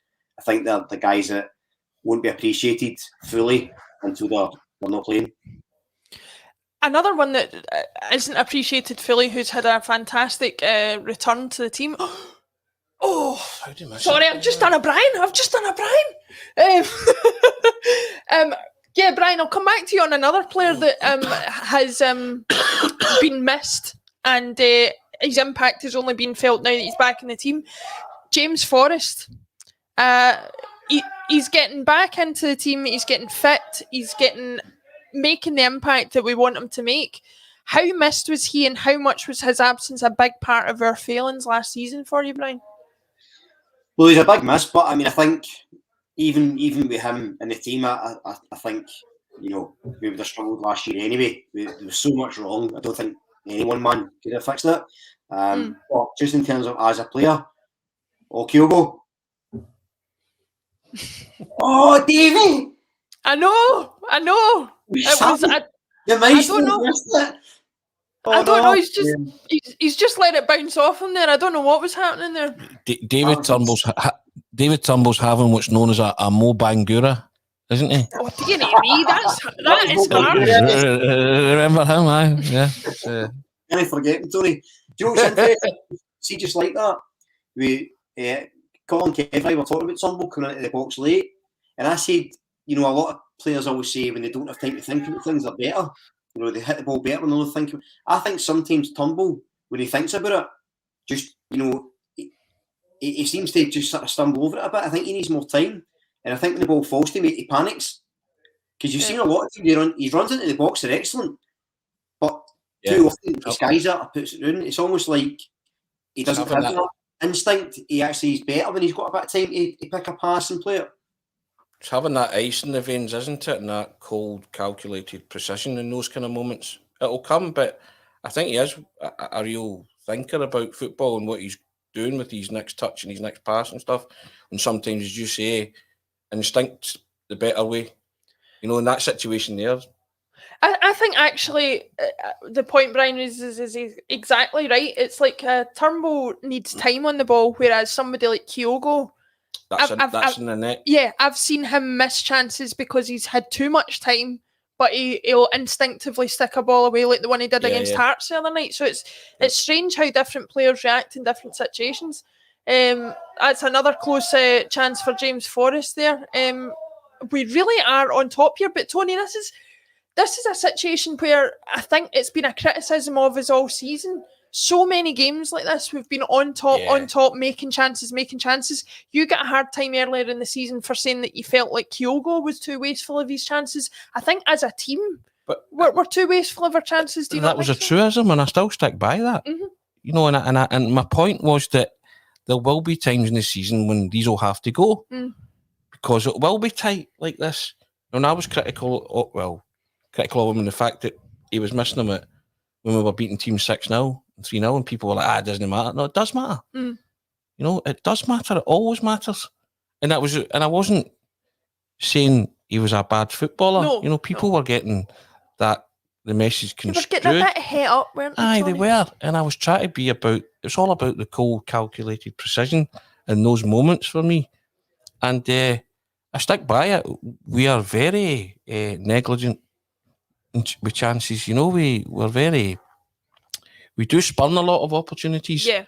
Which is why recently we have won 1-0, 2-0, 1-0, that kind of thing. You know, so it's not been the 6-0s and the 3-1s and game put to bed Easter Road in 40 minutes style, that kind of thing. And not that it worries me because I think we're pretty dominant, but you just want to see them, you know, for themselves. Yeah. For to actually be able to relax in the game. And personally, I want to see Brian relax because it's very hard watching a man, you know, watching heart attack football. But he's laughing there. But, no, and I'm again being flippant. But you know, it's as you say that dominance. I thought Celtic were dominant the other night as well. Yes. but it still didn't stop that feeling of what if, and that was being transmitted by the supporters, but I don't think the players felt that, so. I suppose the flip of that is the fact that, because I think when players miss chances like that, I think that's always the individual, right? So it's always maybe Kyogo being wasteful or Turnbull in this instance being wasteful. So it's a player thing. So I think the bigger problem would be if we weren't creating chances. That's a bigger thing. That's the manager and that's the way they're playing. But I think almost in a way, Guess who scored, Brian? Guess who scored? The man who you just called wasteful. I've got to say as well, it's just Tony, we're breaking the news here in the studio. Right, we're breaking news in the studio. Watch this, Brian. Now, that was class, actually. That was class from Davy Boy Turnbull, the maestro. And Tony, I'm going to get you to stick up for me as my Friday Bulletin buddy here, right? I actually had a very protracted conversation with a friend of mine the other night. That was absolutely fantastic. But again, almost the exact opposite of what we were saying. He went on instinct there and it worked. But it was a fantastic goal. How good's that? Incredibly hard. Yeah, to take a ball out there like that. Look at Postecoglou. Go on, big man. I was going to come to you, That's Brian. a hamstring injury in the making, Brian, for you and me going that high in it to control a football. I was going to come to you, Brian, on that cut to Postecoglou. I mean, that is going to get snapshotted all over the place. You see a guy there who absolutely loves what he's doing right now, don't you? Oh, absolutely. And I tell you what, we spoke about another guy here, Callum McGregor. What about that pass through from him? Fantastic. Fantastic. But yeah, Postecoglou, you can see he's just such a fire in him, and it's genuine. It's no, I might get grief for this, but it's no the Ronnie Roar, which is a gimmick to get people on board. You can see he's feeling that fire, and I think he's so enthused because of the way we're scoring these goals. Because that was just brilliant football, and it was brilliant technique, and that's what he thrives on. And the way we've played today, I mean, I know we were excellent against Betis despite losing, we were excellent against Hibs, but I think this far, 40 minutes in, or you're 42 minutes in probably, but it's almost been the most complete performance because it's been so effortless almost. But the football this is the winning with a style and a purpose that he bangs on about, Brian. Yeah. Right? Doing everything because it's the blueprint for what he wants a Celtic team to play like moving forward, right? This, in my opinion, everything's done with a purpose. We win, but we win with a purpose. Today has been very Hibs at Easter Road like, from the get-go, and going back to Postecoglou's celebration. 2 words: gets it. Yeah. Right, that's it. He just gets it, right? And fans are getting him, and now the players are getting his message, because that's the way he wants his team to play. And the great thing about this and moving forward is we can bring in better players in January who will make the team better. You can't get enough good players in your team, right? So this is a manager that thinks, do you know what? This was billed as a real tricky game. We're without Jota, we're without Ralston, we're without Welsh, right, from the other night. Yeah. Yet this has been arguably the best 45 of the season. Yeah. Right? Close to Hibs and close to Betis, as says an awful lot as well about the ability of the squad to rotate. And remember, they played a game on Thursday night. So he said, Friday, Saturday, midday kickoff on the Sunday. No one much time to work in any kind of shape, because a big part of his mantra is rest and recuperation. Yeah. Right? For the guys that played that are now playing today. So, just there's something there, isn't there? That you kind of feel it, you can sense it. I'm going to pull you up on one thing though, Tony. I'll go on then. How do we know he gets it if we don't know how he signs off text messages? Very true. You need to wait and figure that out. So we'll hold fire on that. I'll still stand by it. I think he gets it. That's. But you're just. Brian used a word earlier. Excited. You're excited about the future, aren't you? You're excited about what will happen in this run of 10 games. You're excited about the Rangers game in January the 2nd. So And it's been a while since you felt like that. And because last season was so bad, your chin was scraping the floor every other week. This is just like a joy to watch. It's kind of chalk and cheese, really, isn't it? Yeah. So that's why we're all smiling. As well, though, like see for the attacking plaudits and stuff, we're looking quite robust. I think that we've not looked like we're going to concede a goal today. We've not conceded a chance, Brian, have we? That's what I mean. And to my knowledge. That's part of the whole package, isn't it? It's not just Postecoglou saying, let's throw everything at the goal and don't worry about the defence. It's the fact that actually we're controlling the game to the point where we're controlling when we're creating chances and controlling if we're conceding. And as you say, Tony, it's just so much to look forward to. And hopefully it won't take a million years to get there, as I alluded to earlier. But I think just having that, it's absolutely, it's a joy to watch. It really is. Is it half time where you guys are now? Not quite. We're just still coming up for injury time. We've just gone on 45 minutes, so we're just started injury time, and it's 1 minute. I think it's saying there for the obligatory 1 minute. The obligatory 1 minute. There actually hasn't been a lot of incident. There was the booking for Starfelt, which on reflection looks even more ridiculous than it did at the time. But yeah, I think we're doing fantastic, and I think as well the thing that I like about it as well is you're talking about a situation here where this is the third game in this infamous December run that we were talking about. Yeah. It looks like we're going to come out with victories against Hearts, Aberdeen, Dundee United, 9 points out of 9 if we're not counting our chickens too early. I mean, you would take that all day, wouldn't you, Brian, if somebody had offered you that beforehand? Especially given the fact that, the season's didn't start great, we know that. And it was the case that we started to think, this could be a long one, but the way we've took to these, and again, it goes back to that sort of resiliency that we've started to develop, where you're now not thinking, is this 50-50? You're thinking, as long as we play our way, we're going to win this, and that's a real mentality shift. And I think it's excellent. That stage.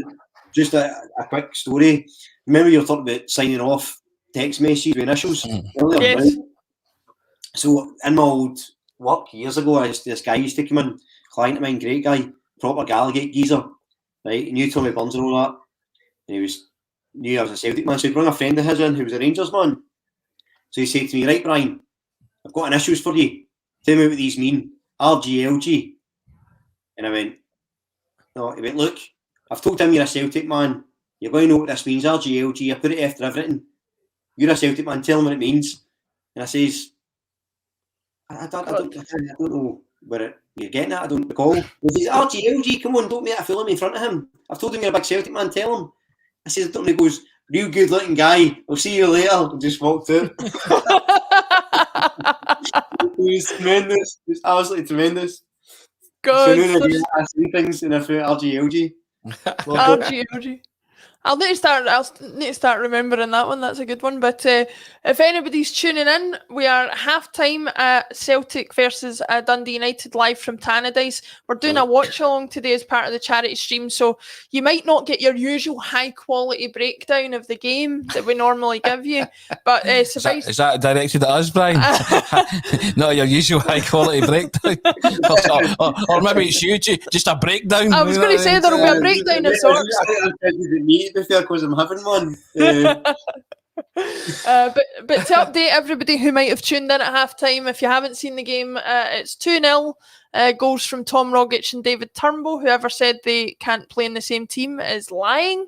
But it's been a dominant display by Celtic so far. We really have played Dundee United off the park. The only trouble being a slight lack of chances, I would say. Can I say it's the rip-roaring, free-scoring, never boring today? Now, are you allowed to do that before it's like 3-0? Is there a rule for how many goals you need to score? I don't know. I think that's pretty rip-roaring, free-scoring, never boring. I mean, that's pretty rampant today, isn't it? Touchwood so far. I'll go with you on that. That's if you need an argument for Postecoglou, that first half is the blueprint, as you say, 100%. Here comes the boss man again, sneaking in the door. Are we still on point, boss? Yeah, you don't want to dig us up for any thought crime or anything like that. You know what I mean? Still singing from the same hymn sheet. Is that what it is? So it's been a fantastic game so far. It's been one of the games that you just have enjoyed every bit of watching. Aye. Yeah, you're behind us, I think. Yeah. I'm just going to grab a coffee and bring it up, which is very unprofessional, but I'll see him on it, Brian. During the game, though, in case it's Aye, fair enough, Brian. Fair enough. But I mean, I'm just really enjoying watching all of the games so far this season, Tony. I think it's just such a joy compared to last season, where it was, as Brian said, I think a little bit of a chore at times, and you never like to say that as a Celtic supporter, but sometimes you were tuning in thinking, can I really be bothered with this today? I've got that excitement back, and I don't want to sound like a glory hunter either, because it's not just about winning all the time and being unhappy when we don't win.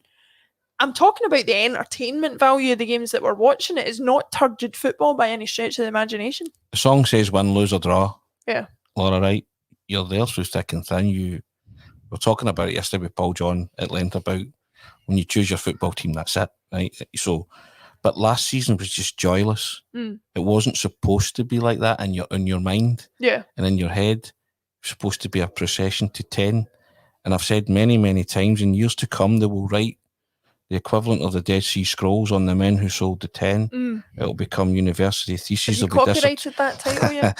There'll be dissertations, there'll be white papers, got green and white papers on it. You know, and there'll be books written about it, you know, with all the protagonists that were involved, given an infinite amount of time has passed, you know, and they can relive it. It's just too raw for the Celtic supporters just now, and it's a real wound that when you open it up and you pour salt in it, it hurts. You know, and it will hurt for a while. Yeah. But I think the very fact that Angie's come in and they're off in a different direction, it's really give everybody that lift that they needed. Yeah. And yep, I'll admit myself, I was sceptical of the manager when he first came in because I didn't really know much about him. But like you, I did my homework, I researched him, I read his book, and I got on board, and I wanted to judge him after not so much judge him, but see what he would bring to the managerial table. And when he wasn't getting results, I was probably a bit harsh, because I just expect a Celtic manager to get results because we have resources, and barring one team, we're better than every other team in the league. Yeah. And even then you would argue that we're better than Rangers. Yeah. You know, so but that's you can argue the toss on that, and that's fair enough, and I accept that.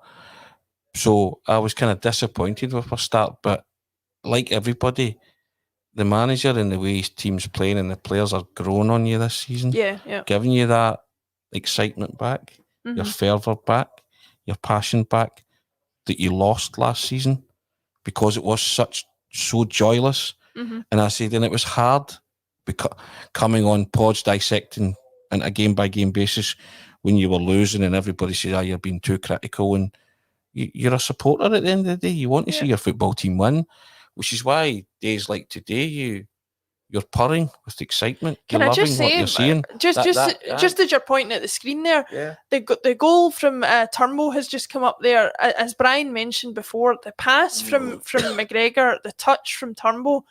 I mean, when you've got players of that ability in the team, anything is possible, isn't it? You'll cut open empty with guys like that in your football team. And, you know, I don't know about you, but you came into today thinking, all right, just win. But we touched upon it earlier. We're winning with style. We're winning with purpose. Yeah. You know, and it's not far off the pure, inventive, beautiful football that Ange Postecoglou wants to play for Celtic, imitating the great teams of the past. I'm not comparing them in any stretch to Jockstein, but I think his modus operandi is this pure, inventive, beautiful football if they can play it.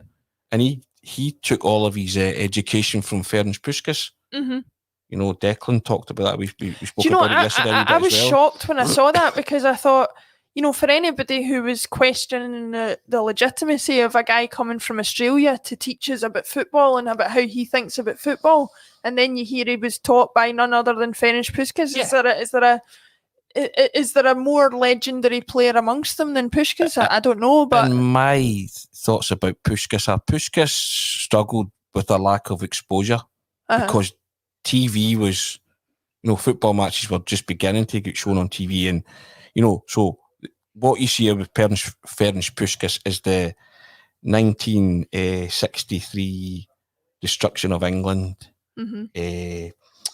at Wembley.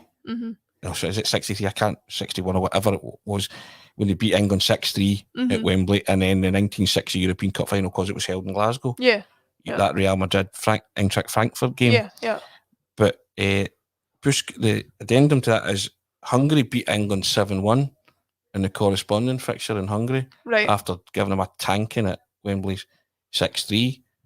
So Puskas was always about attack. And if you look at that Real Madrid Eintracht Frankfurt Cup final, Puskas and Alfredo Di Stefano just destroyed Eintracht Frankfurt. Yeah. You know, so it's but again, these are the kind of footage that you see of Puskas, not much more. And maybe the 1954 World Cup final where they lost, ironically, to West Germany. So, but this guy's had his philosophy ingrained, and Puskas took a Panathinaikos team to the European Cup final, and they lost to that brilliant Ajax team at Wembley, 71, I think it was. So that would have been Cruyff at his peak, you know, Naiskins. Yeah. But you're talking about Panathinaikos. Yeah. A Greek team, and he took them to the European Cup final. Unheard of, really. So, Ange has told you, I learnt for this guy. Yeah. He should be lauded as one of the best footballers in the world. What he was, because he was, but he's not, because he kind of came at an era that has passed by a lot of people. Yeah. Because the TV and media exposure just wasn't there. It's just when you kind of come to the 60s and you start getting it more and more. You know, and I mentioned the point before that 67 Celtic got worldwide media exposure because the BBC World Service showed. So what happened in 67? Something happened. Pure, inventive, beautiful football happened. You know, so that's how Celtic ended up on the map. Yeah. You know, and in the psyche of a lot of people, because you spun the globe, as I said yesterday, and it was like, they're from there. Yeah. You know, whereas the domain before was like, you know, Spain was the superpower in European football, Benfica from Portugal, Italian teams. So it was a kind of total left field break from the norm. There are a lot of players like that. Another one that springs to mind for me, and I might not get thanked for bringing up the particular name in a Celtic podcast, but Michael Laudrup for me is another one who was, you know, a player of supreme ability. He was a player of supreme ability. When you look at the list of clubs that he played for a glamorous list of clubs, and he was fantastic. There are just those players in history who, for whatever reason, perhaps just because of the volume of players that we've got coming through now that we've had over the years, they just kind of get forgotten about. But like you say, Ange Postecoglou has learned from the best. There is no doubt about it. And his football and philosophy, much in the same way that a lot of disciples of Cruyff have learned from him, Puskas seems to have passed on a certain brand of football that he's and one of Puskas' favourite players, and people will not like me saying this, was Jim Baxter. Right. Correct, Brian. But I am told, right, and my father... Brian Degnan, the voice of the people. My father tells me that Baxter was supreme. Yeah. He was a brilliant footballer, right? And, you know, so I also said in my book that Baxter was probably a player I'd love to have seen play for Scotland. You know, so, you know, history is full of footballers like that, you know, that, as you say, that are largely, they're not airbrushed, but if you've got Ange talking about a real football heavyweight and legend like Ferenc Puskas, you cannot not learn. And if Ferenc Puskas has taught him, look, this is how you play football. And for Puskas, I mean, you look at the games that Puskas played, the goals that were scored were incredible. There was like 8 threes and 7 threes and 6 1s, and so emphasis was clearly on attacking football, right, and scoring and entertaining. And I think Celtic supporters have just kind of latched onto that with Ange this season, and they're loving it, right? That they really are. They're enjoying it, and you can see that Puskas influence in them. And the great thing about Ange, and as much as Celtic supporters, some might turn around and say, fair enough, he ain't going to change. No. And that's an example of that today. You could have went ultra defensive because you were missing certain key players. Not ultra defensive, but you could have retreated into your shell a wee bit. Yeah. Celtic come out the traps as if it's just, well, it's a normal game. We'll play our football. We'll break them down. That's our manager saying, I've got faith in you guys. Go and do what we do best. Attack this team and take it from there. Yeah.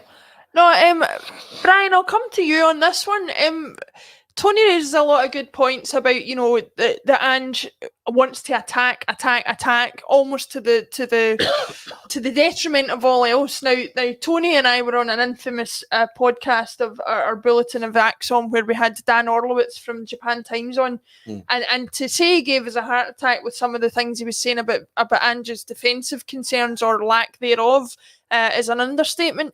I actually think he's more conscious of the defence than he would be given credit for. Have you been impressed by what you've seen? I mean, he's managed to basically rebuild the defence. He's got a good goalkeeper in. He's got full-backs. He's got 2 new central defenders. Do you think he's maybe more defensively minded, or certainly more aware of it than he's been given credit for in the lead up to his appointment? Yeah, I absolutely think that. Just in case any are wondering, amongst you may have spotted that I'm now in the living room instead of the office. So I've got my big telly down here, so I'm just hoping I can keep in sync. So that's the big telly. No, the portable big telly. So, sorry, right, a question. Yeah, I don't think Ange's ever said he doesn't care about defence. I think that was a sort of thing, that a story that came out, or something they latched onto. I think he said he cared about the performance. And I think the assumption when he says that is that it's about the attack. I think actually he speaks a lot about controlling games and attacking at high intensity and playing with high intensity. But that includes defending. I think, I sort of mentioned it earlier, I think they attack as a team and they seek to defend as a team. And there's that cohesion. And I think that's why the midfield's so key, because it's the boundary between the two. But yeah, I think, listen, he's no stupid. He's not going to, go out there and play 6 up front and 1 at the back and hope we score more goals than the other team. He's not going to do that. Is this Forrest injured? Is this? Well, I'm hoping not. We've just seen that Abada is going to be coming on for Forrest for the second half. Now, I didn't hear anything. Obviously, we don't have any sound for the game just now because of doing the podcast.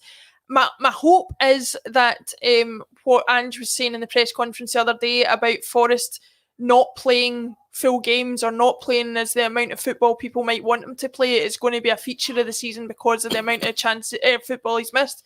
Tony, without knowing particularly whether there is an injury, are you inclined to think that he maybe has taken him off because the game's been and done kind of thing? I think it's maybe a precaution. I would think the manager feels that they're in decent control, they're in decent command, and he's got a duty of care to his players, and Forrest is one of them because he's been out for so long. So they're just kind of nursing that situation as they go along and taking it on a game-by-game basis. And he's maybe said to Forrest, look, give me 45, see if we get into the position that we want, and I'll take you off. Yeah. And maybe said to Abada, and I'll bring you on. So, and also maybe try a la Jimmy Johnston, give us a goal, and you don't have to go for the second leg, as Shopstein famously said. That kind of, if we win by 5, then or whatever, you don't have to go to Belgrade. Yeah. And then the caveat, it would be a crime to deny the people of Belgrade a chance to see your talent. Absolute genius. But yeah, it's brilliant. I'm actually intrigued just watching Brian watch this football match. It's magnificent. Sorry, are you using the same time as me? I'm at 46.06. We're about 40 seconds ahead of you, so Brian. You've come down a floor and about 10 seconds closer. What's that? And everything, kicked the family out, and I'm still behind. No, it's made about 10 seconds difference. You're good. So, no, it's just interesting to see the way we seem to have come out the traps again with as much verve and as much vigour as we did the first half. Brian, do you think? I watch these games, and the only thing that concerns me, especially with the volume we're having to play at the moment, and how threadbare we are with the squad. Is this an intensity that we can keep up game after game after game, or are we going to tire quickly if we don't be careful about what we're doing? Well, I think we've got to a point now where we're able to see them out. I think at the start of the season, where the big criticisms, and I wasn't very critical, but one of the things I did say was we looked really tired about 70 minutes. And I did think, for the first bunch of games, I thought if we don't win this by 70 minutes, we're not going to score a late winner. We don't have it in the legs. Whereas, so I think he's conditioned the players now to get to the point where they can play this amount of football on a regular basis. Now that will come down to a player-to-player basis, obviously. Tommy Rogic isn't going to play that way all the time. We know that with his fitness, so he may need rotated. But I think in general, the squad's capable of doing that. I want to ask, do you think having Juranovic at right back, I don't know, is this the first time we've actually seen him play at right back this season? Do you think that's because we seem, know that I'm criticising Ralston because I'm not, but we're so fluid just now. It looks like a real nice balance to the team. Well, I don't think it's the first time he's played at right back. I certainly think he played right back a couple of times before Ralston claimed his place, and certainly like when Ralston's gone off injured and whatever. But Tony, I think what Brian raises a good point, especially when you heard what Juranovic said the other night. He's just so much more used to watching the game from the right-hand side, knowing where the runners are, knowing how to distribute the ball. It can't do anything but help the way we're playing to have Juranovic on his favoured side. And an Ange style, I'll remind Brian, he picks a teammate. Yeah. So, he's probably thought, you know what, I'll give you a run there, but don't tell me what I'm doing. You know what I mean? But I've always said before, right, players have a natural position for a reason, don't they? If you're a right back, you're a right back. You know, and he was shunted to left back because of the former Tony Ralston. And as you rightfully say, Brian, you're not having a go at Tony Ralston, but if you have a more natural player that's suited there and it's his natural position, then see when you put him in that natural position, it's not a surprise that it looks more natural and it looks more fluent. Is it? It's not. It's the way football tends to work, right? So many times you've heard people say about managers, he's attempting to put square pegs in round holes, right? And a lot of managers do that sometimes, and you think, why did you do that? But Juranovic just looks comfortable. He's looking every inch of Croatian international now, isn't he? Because he's in his favoured position, and players will play anywhere, but see if you play them in their natural position, they're happier, aren't they? And I'm not saying they give extra effort, but I think just because it's so natural, it looks like that it's a breeze to them, and there's a fluidity and there's a rhythm about them and there's a tempo, you know. And getting back to what you were saying, Brian, about the kind of 70-minute mark and all that, I think now you're seeing that manifestation of, remember the mic'd up session where he was talking about we keep going, we don't stop. You're starting to see that now because they're getting stronger, aren't they, in games, fitness-wise. And they can last, they can go at a high tempo for quite a lot of the game, not the whole game. And as you say, it's players on an individual basis, but you feel they're getting stronger, don't you? And they can cope fitness-wise now. They can go for 19 beyond. I mean, Kyogo could run all day, couldn't he? Yeah. You know, so I don't think he doesn't have any problems with that, but I just see them.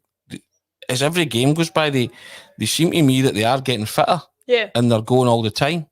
You can't help get fitter the way that they're getting worked. But to pick up on what you were talking about, Juranovic and Ralston and things like that, I think it's... I don't want to say that we've got too short memories or whatever, but with Ralston, you almost, because you're so impressed by the way that he's applied himself this season, you're so impressed by his work rate, that you're almost not wanting to see what you're missing by not having him in the team because you don't want to discredit him in that way.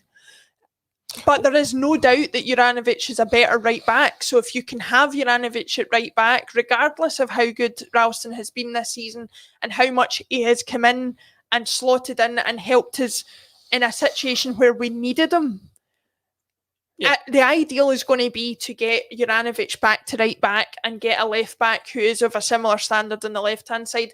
Greg Taylor, for me, isn't the first choice on the left-hand side, or wouldn't be my first choice. If I'm certain we could get better out there. I mean, there's an argument to say Bolingoli might be, you know, a decent left back, but there are other reasons why he might not be in the team. But I do think that Juranovic is just giving a little bit more balance to the team, a little bit more quality down that right-hand side. And we say all this is, again, with the caveat that is no disrespect to Anthony Ralston. I just feel a bit sorry for him, Brian, that the injury has come when it has, because it might just have come at the wrong time. If Taylor's come back into contention is on the left-hand side, Juranovic is slotted back in at right-hand side, Ralston's going to find it difficult to break back into the team, I would think. Yeah, but I suppose if you're a manager, that's a good thing, right? Because it means you've got a couple of players for every position chomping at the bit. So if Juranovic's form dips, Ralston straight back in, because you know he's going to work hard. Speaking of working hard, a few minutes ago there, Tom Rogic showed amazing strength to create that chance for Kyogo. I know the pass went over, but absolutely great work off the ball. I was criticising him beforehand, but that was excellent physical strength. Really well done. But yeah, and I agree with you about Taylor as well, by the way. I like Taylor, but I think Taylor and Ralston are alike in that I think they're both good players with great attitudes and are capable of a great performance, you know, on occasion. But I think we need someone who is, you know, a really excellent first choice left back with Taylor as cover, in the same manner as Juranovic would be first choice right back with Ralston as cover. Because you know as well, Taylor, by all accounts, is an excellent trainer with a tremendous attitude. So whoever's in ahead of him, if we do get someone in, they know they're going to have to be on their game. Because I don't think Postecoglou is going to play favourites. I get the impression if someone drops in quality and effort, if he's got the option, I don't imagine he's going to be particularly sentimental about it. I think he actually once said he doesn't give players cuddles, doesn't he? He's no way. He just expects him to do the job he's asked to do, and that's it. You don't you sit beside him because you're in a death seat if you sit beside him, really, aren't you? You know what I mean? So I don't think there's such a thing as Postecoglou's teacher's pet. It doesn't exist, you know. So I think the players get tough love, you know. So it's. Damn it! I was going for the teacher's pet last Sunday when I spoke to him. But, you know. We know that. We know you're still going for the teacher's pet. I can see your heart leaping at your jumper. I mean, every time we mention his name, you know, every time we mention Andy's name, I can see Laura Stock bubble. Last Christmas, yeah. You know, it's just. Tony, I want to pick you up though. While Brian was talking there, there was a chance for Mikey Johnson. It was called offside. Definitely wasn't offside from what the replay said.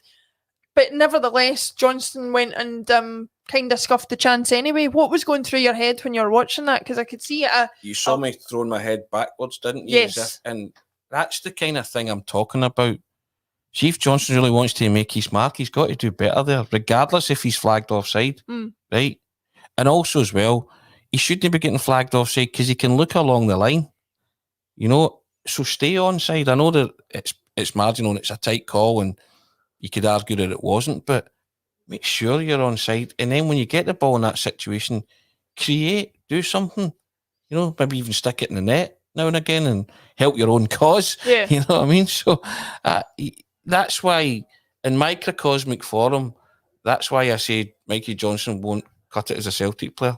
Because he's had too many opportunities like this in the Celtic team, to my knowledge and to my mind. Lots of people disagree, but I'm only going on what I'm seeing, and if people are seeing something different, then that's up to them. But I just think Mikey Johnson's been this promising kind of player for too long, which Brian alluded to earlier. If it hasn't happened for Dembele, then I certainly think that it's never going to happen for Mikey Johnson. And he might be better going elsewhere because the pressure and demands on him at a club like Celtic, especially under a manager like this, you know, might just be too much, in my personal opinion. So, Brian, what do you make of Mikey Johnson's performance? Obviously, before Tony joined us, we were talking about the fact this was a massive opportunity for him coming into the team, starting a game for the first time in who knows how long. obviously due to injuries and things like that. But obviously his availability is something that we haven't been able to rely on previously. Do you think he seized the opportunity from what you've seen, or has the good performance happened in spite of him? Do you think? Probably somewhere in the middle. I think one of the things I said about Mikey Johnson at the start before Tony came on was his decision making and lack thereof, and I think that was an example of it. Someone else takes that and makes puts that in. I think he's been helped by the performance today. I don't think he's been a passenger, to be fair. I think that would be harsh, but if the rest of the team were struggling, if we weren't quite as fluid today, would he be a difference maker? No, for me. I think he's been a decent performance and an overall great performance so far. And I just think, Brian, I agree. Look at him and think, if Jota was in here, what could this be today? I agree with that. In a performance where there's a lot of 8s, I think Mikey's still a 6. If you get what I mean. Yeah. Satisfactory, but nothing flashy or game changing about him. Homework reads must do better. Correct. Aye, that's one of those kind of report cards, I would think. And there you go, Joe Hart's just had a touch of the ball. Fantastic. Tony, I'll come to Furuhashi. He's sticking out to me today as a player who, he'll always be judged on his goals, obviously, on his goal tally, on his ability to score chances or stuff, but he's been an absolute nuisance today, hasn't he? I'm not judging him on his goals alone. There was only, see Henrik Larsson's work rate on a football pitch. It was incredible. That guy's got the same incredible level. See, if you're not scoring, you're still contributing. He's a pest. Yeah. He is a defender's nightmare. Yeah. That's why a lot of them are tagging him out for these stupid wee niggles and off the ball stuff and all that, because they're trying to nobble him and try to say, Bonnie, say it peace. Yeah. I'm knackered. I mean, that kind of thing. And you saw there, he's just lightning. He's got a lightning and a laser-like brain, and Larsson was the same. The minute the ball came anywhere near the centre circle, he was always on the move. And guys used to just hit it in a general area, and then Larsson would make it a good pass because he was anticipating it like 2 or 3 passes beforehand. Where the ball goes. Kyogo's the same. He just knows if you get it in and around those areas, he's going to cause hassle and problems. And you know what? It's one of those things that strikers get judged in goals, but I just think this guy's all-round performance every time he takes to the field has to be taken into consideration, because see, when he's not scoring, he's still contributing. Yeah. He's still been a 7 or an 8 player, which is what you want. And I think, again, Postecoglou knew exactly what he was getting when he brought this guy into the team, and he lifts everybody, just his enthusiasm. He's just an infectious character, and, he's fast becoming a fulcrum of that team in the forward line. He just leads the line so well, and, and he's unlucky there with a header. What a save, by the way. It's a great save, Brian. Yeah, it's a really good save. But we've watched him 2 or 3 times there. He's gone through, he was flagged offside, but he was quick. And you can't be flagged offside all the time with these ones. You will get your fair share. And as we're just watching, that's... Butcher for Dundee United, ironically enough, has gone in rather heavily on David Turnbull. By the way. I don't know about that. That's a red card. That is a red card. Brian, you'll see that in a second. That's a red card. Completely studs up, and I'm afraid if David Turnbull's studs are caught in the grass there, he's got his leg broken there. That's an absolute shocking challenge. Which is why Callum McGregor were anti the referee. That's a disgrace. That's an absolute disgrace. He's a good foot off the ground. Yeah. Hey, he's nowhere near the ball, is he? That's the definition of endangering an opponent and being off the ground. Some player's going to get badly injured. That could be a career ender. Someone explain the difference between Ryan Porte's challenge that he gets sent off for at Ibrox and that one, to me. Because it's a similar type thing. In fact, that's worse. I'll be completely honest. When you see that from a certain angle, it doesn't look all that bad. and then you saw it from the reverse angle, and you saw he's nowhere near the ball and he connects with the and shin his pad. foot is completely vertical to the ground, and he just goes straight in. And like I say, as you always say with these situations, my phrase this season has been, you're only a stud in the grass away from something happening. And David Turnbull, jeez, that's one of those ones that actually gets worse the more you watch it. Look. That's a horrific tackle. That's as clear a sending off as you're likely to get in football. And the thing is, it doesn't matter if it's Celtic or whoever it is, a player's going to get badly injured because the referees are not competent enough. And then the thing is, if that boy stays on here and he does something terrible to somebody else or something else happens like that can be avoided. It's just crazy decision making that. And I'm just so glad Turnbull got up and dusted himself down, because that was a horrific tackle. Horrific. It's the lack of consistency, Brian, with referees. That's a straight red card. I actually want to know what he's actually seeing in that incident. And I tell you what, fair play to him. Callum McGregor chased him and told him that was a red card. You know, and I like that from McGregor, because, you know, he's sticking up for his player because he realised he's been a victim of a really quick challenge. Do you know what always confuses me about these, Tony? Is my perspective on that was, if you hadn't seen it properly, it almost looks as if it's not even a booking. So it's like it's either nothing, or if you see it correctly, it's a sending off. Do you know what that says to me, Laura? That says to me that the referee's not watching the game. Yeah. And he's not seen it, and he's not up with play. Because see, if you're up with play, it's a red card all day long. It's almost as if he's panicked. You rely on your assistants. Yeah, he's panicked and he's by the way, that's a shocker. Yeah. Aye, you know, and the cop-outs to book him, because he's turning, to me, the referee's saying, I'm not sure because I've not really seen that. Yeah. Because I'm nowhere near it, or I don't know the position of the referee because it's no showed you.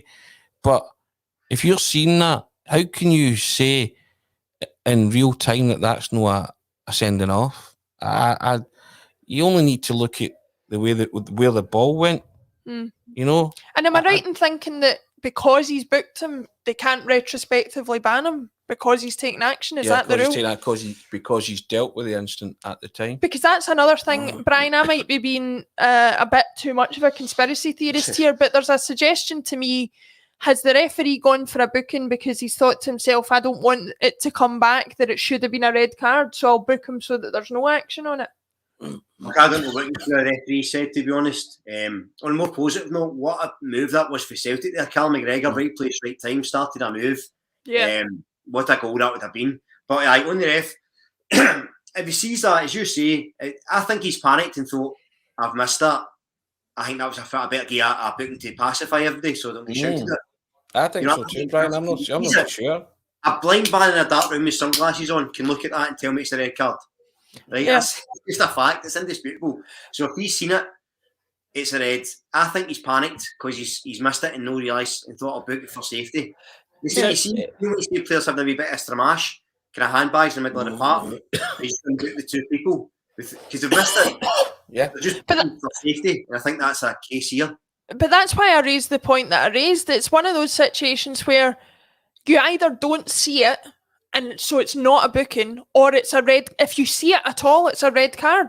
I don't know how you come to the conclusion that it's a yellow. And that's why I'm asking, what has he seen there? Yeah.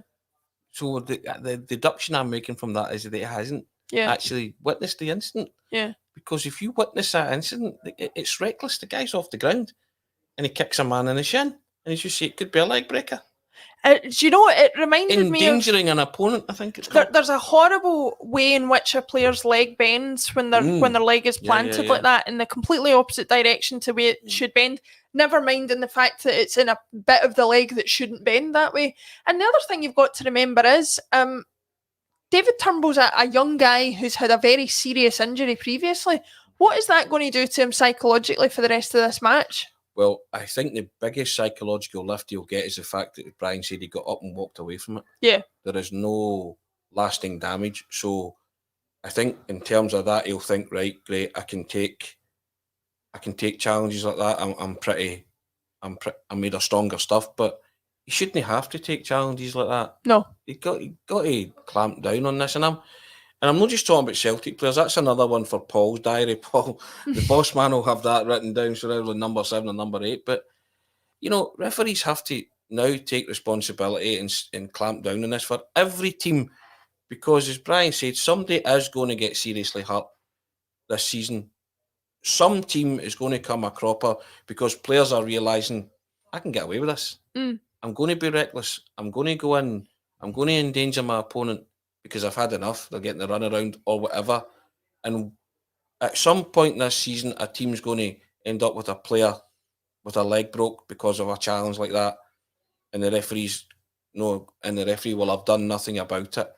And it's the appalling lack of consistency in these decisions and just general competence levels. It's every week now. That's a great save from John. Every week now we're talking about contentious decisions involving almost every club where a referee just not doing their job. And we get back to it. We don't like to talk about them, but they're proving themselves time and time again, week after week, to be unfit for purpose. Yeah. Brian, I'm going to come to you. This is the last thing I'm going to ask about the tackle because we want to get back to the match. I'm not somebody, obviously, who's played football at any kind of a level or with any regularity, unfortunately, because, when I was a wee lassie, it wasn't as prevalent that girls would play football as it is now. So I'm going to ask you guys, and I'll ask Brian first. In your experience playing football previously, how likely is it that what that Dundee United player did was a complete accident? Or was it... I'm not saying he went in to hurt the guy, but was he certainly going in knowing that he wouldn't get the ball? I don't know. I think it might be more mistimed than malicious, but it's certainly dangerous. It's the adjective. My footballing career was non-existent because I'm rotting at football a bit often. So quite often I was the guy running about putting in the necklace tackles. They try and make up for my complete lack of footballing skill. But in a serious note, I don't think the boys actually thought I'm going to try and break his leg, but it's mistimed and it's very, very, very rash. If you're going to clean him out, he could clip his heel. He doesn't need to go in full-footed like that. So I think he is probably trying to win the ball. It's just a very, very nasty attempt at it. If you're going to, it's like if a player's breaking away and you want to give away like a good foul in the middle of the park. Kyogo. You can cut them. You don't need to hammer them like that. So I don't think it was intentionally malicious. It was neglectfully dangerous. What about you, Tony? Last word on the tackle. Do you agree? I think you always kind of study intent, don't you? Yeah. Now, I don't know. He's not wanting to hurt him per se, but I think he's just intent on cleaning him out. Yeah. Right, yeah. Because he's nowhere near the ball. So, and as Brian says, I don't think it's, particularly, malicious, but it's crude. Yeah. It's crude, and it's turned out to be really nasty. Yeah. So you weigh that up and you say, right, but I get back to what I've just said. There's somebody, due to refereeing incompetence, is going to be without one of their star men at some point this season because of reckless challenges like that, and they have to start being punished. The punishment has to start fitting the crime now. These kind of things. Yeah, it does. But unfortunately, it seems like we're a long time away from that. Just an update. We've had another good chance for Kyogo. Tried to dink it over the goalkeeper. It didn't work. So we remain at 2-0 with 70 minutes on the clock at Tannadice. Dundee United have looked no closer to scoring than they did in the first half, even if we are starting to tire slightly. But we will be with you for the remaining 20 minutes of this hopeful Celtic victory. Thank you to everybody who's watching on Facebook, YouTube, Twitter, wherever you're watching. If you haven't realised why we're doing a watch along with the match today rather than the normal match coverage, it's because obviously we are doing part of the 24 hours of live streaming over this charity weekend. We're trying to raise money for St Mary's, the birthplace of Celtic Football Club, and St Alphonsus, both in Glasgow. They are parishes who do a lot of work for their communities and who are needing a little bit of help to keep the heating and the lights on, as they say. It's been a difficult time for everybody over the last couple of years, including these parishes who have missed out on contributions from people attending for various events. As I'm sure you know, if you're part of a local parish yourself, there are fundraisers throughout the year, as well as collections at Mass and things like that. So they're looking for any help that we can give, and even more importantly than that, they're looking for help that we can give to help the needy and the vulnerable in their communities, which they obviously do a lot of work for as well. So if you are able to contribute, if you're able to give some money, or even just share the link with people who you think might be able to contribute, then please do, and get involved in the live chat for the stream as well, because we love having you here and watching the game with us. Tony, Tannadice is a funny place to go. I seem to remember a lot of really tough games over the years. They're always a tough team to play, even when they've been struggling. For some reason against Celtic, I've always found them a tough team to play. Is this about as good a performance at Tannadice as you can remember from Celtic? It's a long time since I've seen a pretty dominant display. I mean, you've got to the 73rd minute, and Dundee United are having their best spell in the game. That kind of tells you the story of the game. And if Celtic are 3 or 4 up here, you wouldn't dispute that, would you? No. You know, they have been, a bit negligent up front. But listen, I'd be more concerned if they weren't creating those chances, So, and it was 1-0 and you were kind of edge of seat stuff. I'm actually glad we're 2-0 up, because if it was 1-0, Brian would be like a cat in a hot tin roof at this minute, or a cat in a hot tin sofa. So there's an element of calmness about Brian now, which I'm really liking. Does that make me the Brando of the podcast? Is that what you're saying? Don Nicely done, Brian. Nicely done. Curly Wurly. Or is it, what is it, Brian? RGLG. The RGLG of the podcast, we'll give you that. I'm only saying that because I know they don't make mirrors the way they used to, you know what I mean? So, speaking personally, as my father used to say. But no, I think there's been a wonderful element of composure and control with Celtic today. And, 3-0 at this moment in time wouldn't flatter them. So it's as you say, it's always a tricky place to go, Tannadice, and I felt today would be a lot trickier than it probably should have been. But Celtic have made really light work of this, to be honest. I've really been impressed by more or less everybody on the park. Can I ask why that wasn't a second yellow card for him there, Butcher, with another rash challenge? Because he knows you'll have to send him off if he produces a card. And again, it's a booking, isn't it? Yeah, it's crazy. But more interestingly than that, Brian, you won't have seen this yet, but as we're watching, Greg Taylor is making way. Obviously, his first game back for a while, so he's maybe waiting to get up to match fitness, but it's a rare appearance for Liam Scales. A chance for him to use the last 15 minutes of this match to hopefully stake a claim in the team himself. Last time I remember seeing Liam Scales for any great period of time was against Wraith Rovers in the League Cup. Brian, what have you made of the little you've seen of Scales so far? Is he a player with a future at the club, or is it a case of bad timing for him coming in when Ange came in, when it's possible that it wasn't even his signing, really? It's really hard to say, isn't it? He fits right in there with the Liam Shaws and the Giddies of the world, and I think you maybe saw more of them. The fact he's come on here instead of Montgomery either suggests that he's keeping Montgomery as an option for Mikey Johnson, or maybe he just feels like giving him a chance and see something there. If it's the latter, then yeah, you think maybe he's got a bit of time. I would imagine, for what people have been saying, it takes a time for players to get up to speed with what Postecoglou wants in terms of training. So it could be the case he likes what he sees, he's just not there yet. It could be the case that I think January will be telling. I suspect guys like him, Shaw, Urigidi, as I've mentioned, will be put out on loan, I would think. I suspect he would have featured more before now. What I'm curious about William Scales is he's big, tall guy, can play centre half, and he's left footed, and we don't have a left footed centre half at the club, do we? At the moment, right. Don't think so. No, I think they're all right footed. So it feels to me he would have been ideal to sort of give a chance to it's left centre back for that balance, especially playing it for the back if he was going to get a chance. So I don't think it looks great for the boy, but you know, you really don't know what goes on behind closed doors, really.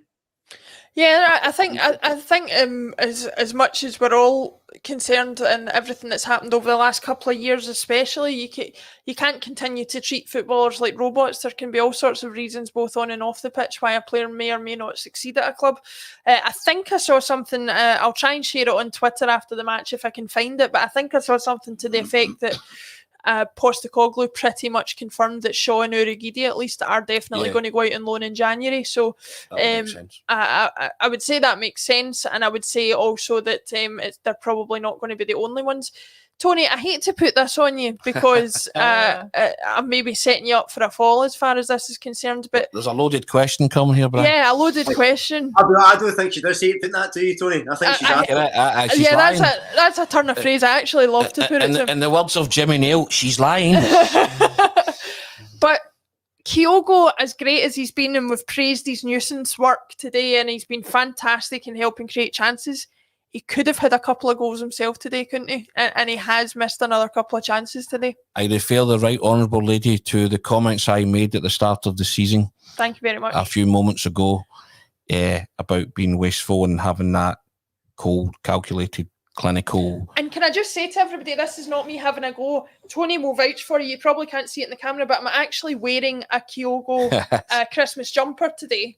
It is emerald green. The camera's not great at picking up the colour, but I am Kyogo's #1 fan. But I do take on board Tony's point that he can be a little bit wasteful in front of goal, even if he does have other attributes. Brian, Kyogo is a player who we rely on heavily for everything, not just goals, but for what he brings to the team otherwise. We've talked a lot about the fact that Ajeti definitely doesn't match that standard, and while Giakoumakis, it's too early to write him off, he's certainly not shown that he's anywhere near Kyogo's standard so far. Do you think a striker or a forward is something that we need to look at in January to bring in? I absolutely do. I think, and it has to be the right type of striker. It has to be a striker in a similar mould to Kyogo, and that it has to have a very good movement and a lot of pace.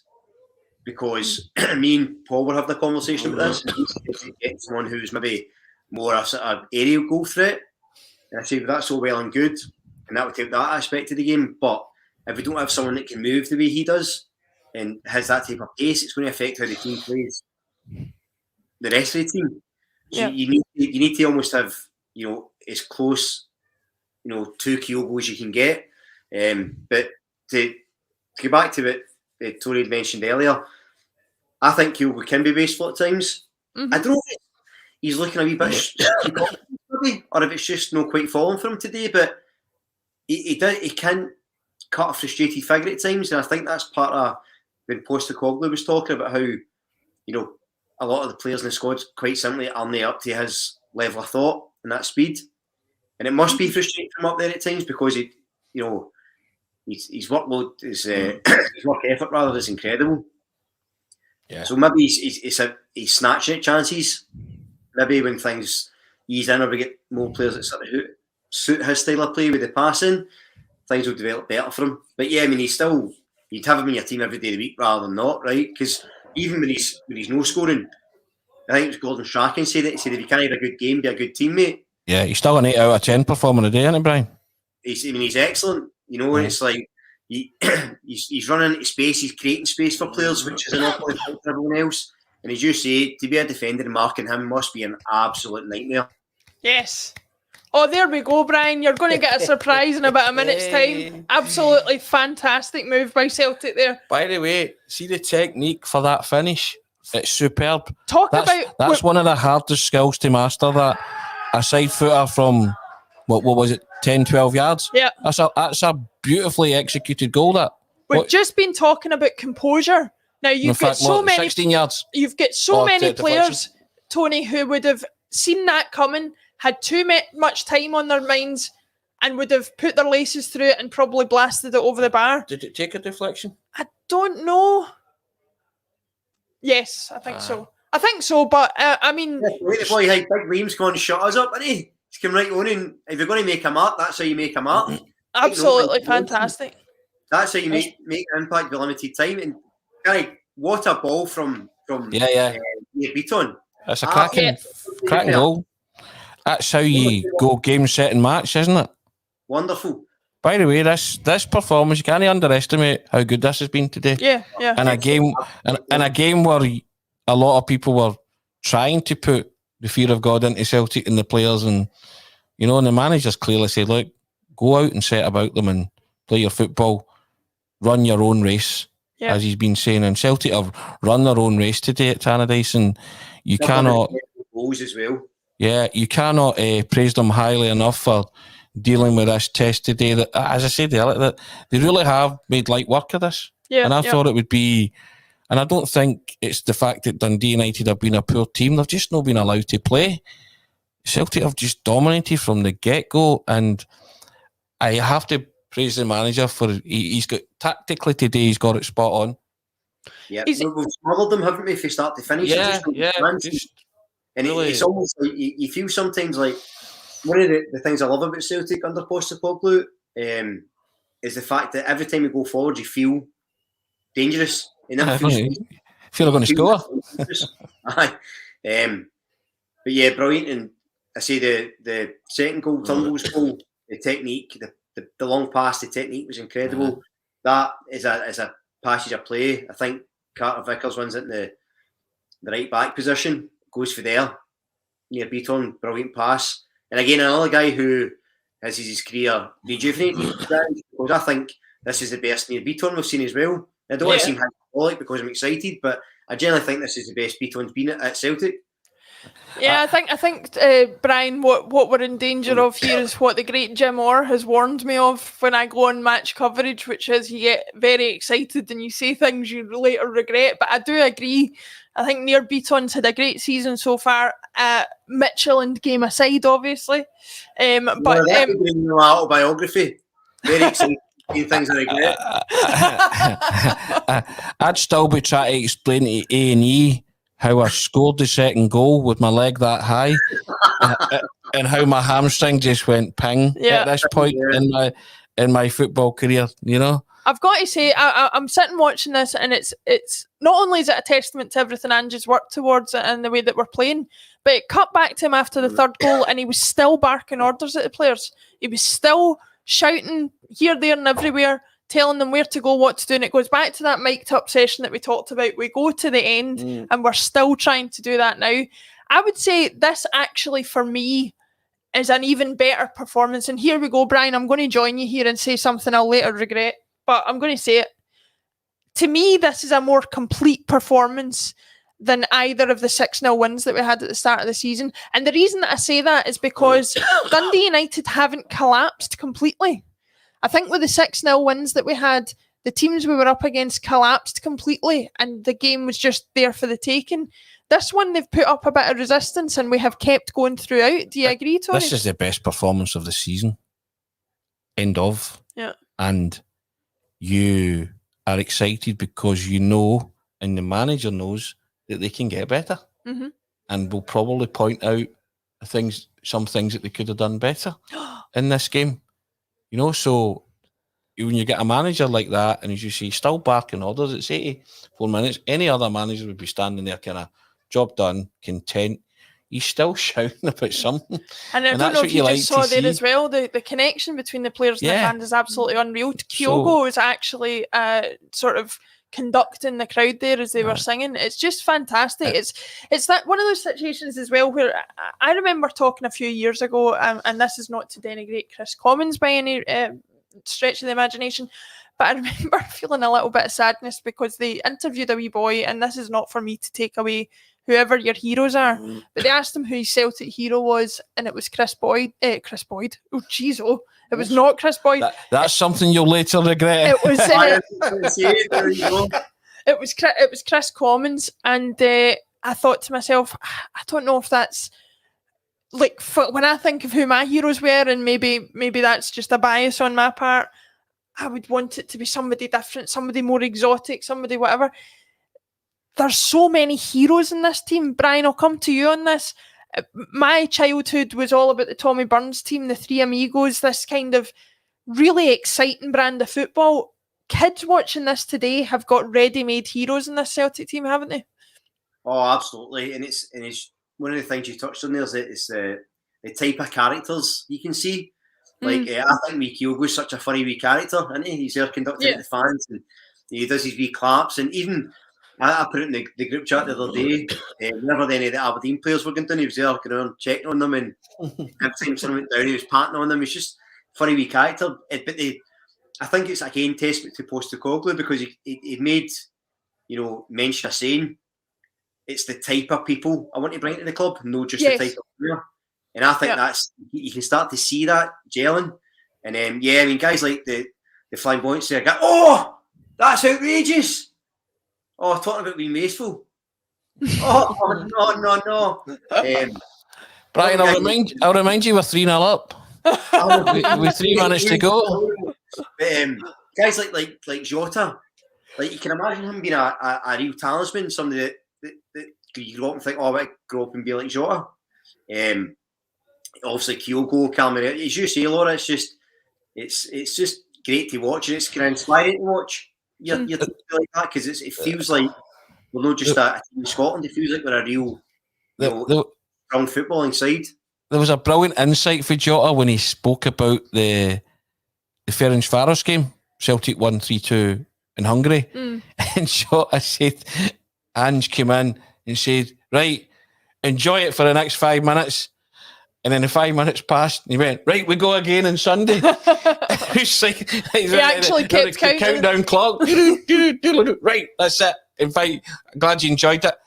And do you know what? That's what I want in a manager. Yeah. Right? It's like, right, that's gone. That laser-like focus. We've won, great. But, we've not achieved anything yet. We go to the next one. And I thought, that tells you that he's thinking about the next game now. Yeah. You'll be like that, right? You did well, great. And remember he said that his old man was very shy in giving him praise. He would always pick out the negatives. So he's probably thinking, okay, we did well today, but what could we have done better? We'll improve on that for the next one. Mm-hmm. So I like that about him. Because he's always thinking, he's always... he's not resting on his laurels. It's easy for a manager to come and say, our complete performance today, we were brilliant. Yeah. Magic. You'll never say that. You'll never say we were perfect. You'll always say, yep, did the job. Next one. Even if he is jumping up and down on the inside I think in his inside he'll be thinking, that's as close to the winning with style and winning with purpose that he's banging on about today, with the guys that he's brought and the guys that were there, they inherited. Mm-hmm. So I think he'll be inwardly very pleased. Yeah. And I think his old man would have liked it as well, because Celtic have attacked him from the get-go today. He said his old man was a fan of attacking football, hated defensive football, and all that kind of stuff. I was going to say this to Brian. Brian, he said something really interesting in an interview the other day. He said something along the lines of, I think it was the open goal interview with Simon Ferry. Oh, here we go. Oh dear. Who missed that? Kyogo? No, Abada. Abada. Big chance missed by Abada there. Through 1-on-1. I mean, that really should be a goal. That should be a goal, honestly. And that's... He would grab his nuts. Yeah, he was saying there's a striker in the making there. I'm afraid if that's sent to go by. And he's missed by a fair bit. Yeah, that's... Do you know, Abada will be kicking himself there, Brian. I'll pivot to this. What does he need to do to get back into the team here? Because he's really... He started off so well at Celtic, and he seems to have fallen off a bit of a cliff form-wise. I think it's just... Look, I'm not a fan of defending players because of their age, because I think if you play for Celtic, regardless of what age you are, the responsibilities are the same, right? So I think if you're playing at Celtic at 19 or 20, it's the same as if you're 29. Yeah. What I would say was, with younger players, they do have dips in form and confidence. And I think, if you look at it from his perspective, started off well, went off the boil a bit, get dropped, and he's come in and, you know, missed a good chance. That's when you play in your mind, you know, regardless of your age. And I think he just needs to, it's like most players, I think he seems to be one of those players that's like a streaky player. You know, he'll fire for a certain amount of time and then dip off a bit. And I think it's just maybe no judging him too harshly. He's having that downtime because we do know there's a player there. I think, though, I'll agree with Jim one thing about Bada. I think he looks like a striker that's playing it wide. I know he never showed any striker's instinct there, but he doesn't quite seem like a. I don't know. He always looks a bit out of position for me. I don't know. I would actually like to see him up front. Despite that, Brian, I think the least of his worries is getting in the team. It's getting back in Jim's good books, isn't it? You know what I mean? Jim's just like hounding him every week. You know what I mean? He's like, as you say, I can hear him on Friday saying he's hopeless. You know, that was a terrible setup. You're going, Jimmy, what's he even playing this week? I'm going to try to look at his all the night. Demanding an explanation why he missed. Okay, I'll always have a soft spot for him for obvious reasons. So Jim would have told him he would have put that away at the walking football. You know what I mean? So well, if you were to listen to Jim Orr, he's the Lionel Messi of walking football. But you know, would you dispute it? Well, no. Are you kidding? I'm not silly. I'm not going to dispute it. And again, I get back to Israel. I'd never get in a fight with you, Laura, either. You know what I mean? I'd never dispute it. As a friend once said to me, I would not like to bring a burst pay packet home to you, Laura. Well, I described myself as a quiet assassin one time, to which my friend said... The Davy Hay of the podcast world? Yeah. The silent assassin? I described myself as a silent assassin, and my friend said, what do you mean silent? Which pretty much sums things up. But that's full time, everybody at Tannadice. A very comfortable 3-0 victory. The most Ange ball of Ange ballness, I think, was the phrase, and I know that's been killed off, but I'm bringing it back if that's what that means. A great vision there of Liam Scales came on, made a great impact the last 15 minutes, scored a goal. Maybe he's going to stake a claim. It's all coming together, Tony, isn't it? Yeah, I'm just glad. I feel that this has been cathartic and a kind of counselling session for Brian, because he's enjoyed it. It's been very enjoyable and lots of laughs. I'd hate to have seen him or had a camera on him if he was on his own watching this, because it might have been a bit more fraught than it needed to be.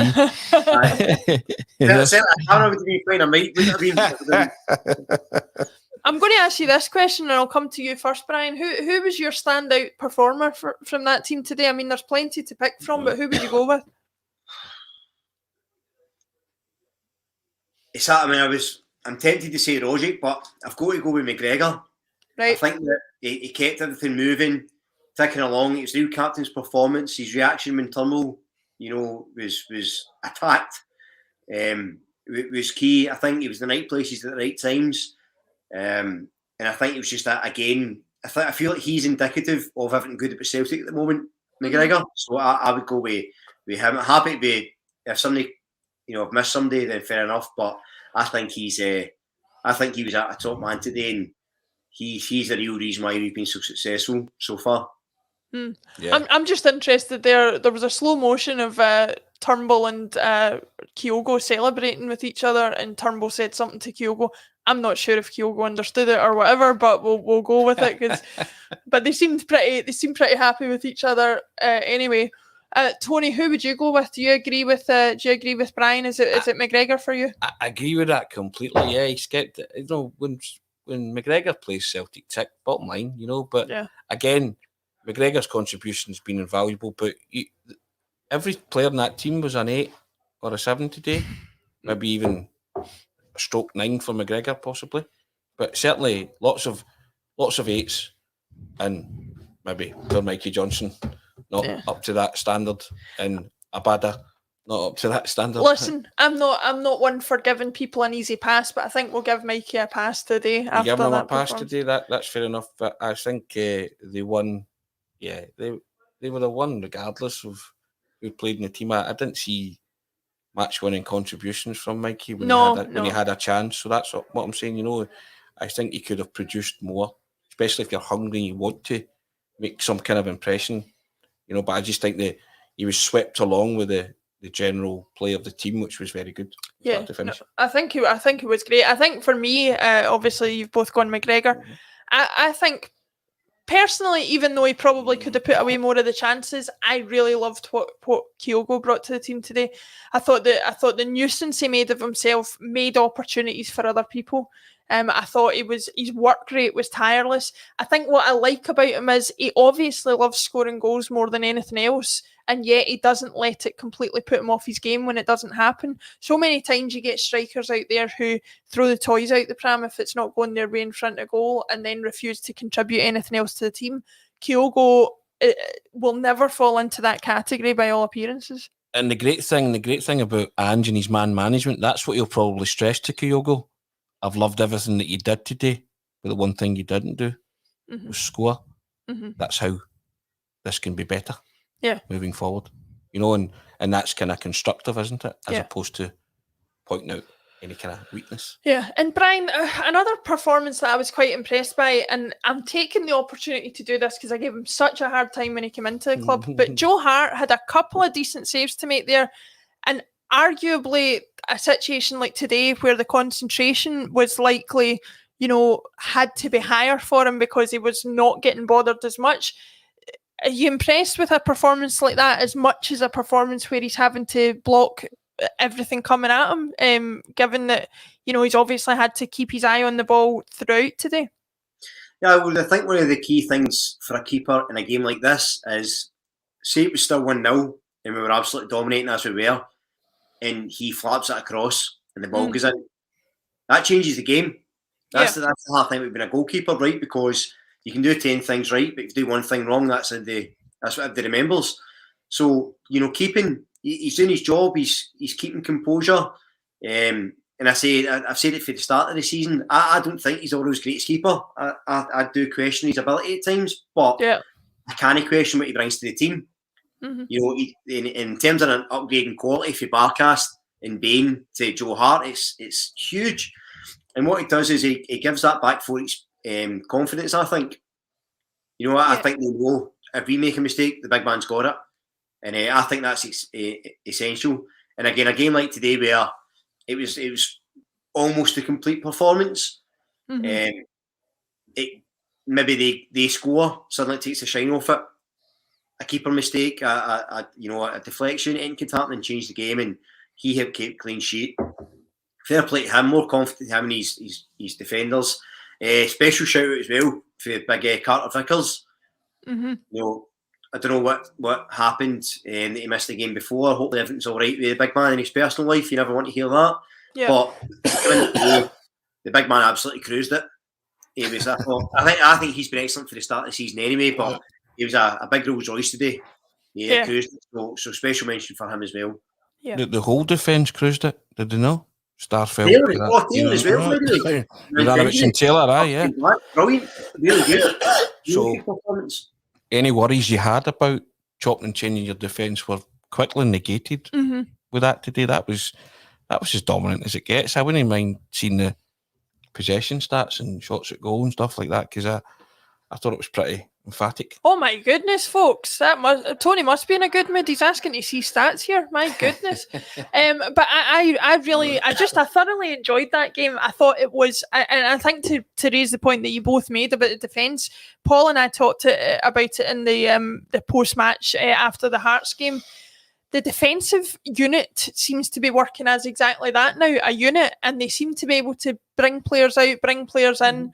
And make something of it. And just as we see there, Ange has got a scarf out and he's beating his chest to the supporters as we've seen before. Absolutely fantastic performance again by the team. He's just bought that off the hats, scarves, badges and tapes, man. Yes. You know what I mean? Hats, scarves, badges and tapes, they're the colours. Oh my goodness, that really does take me back. That does take me back.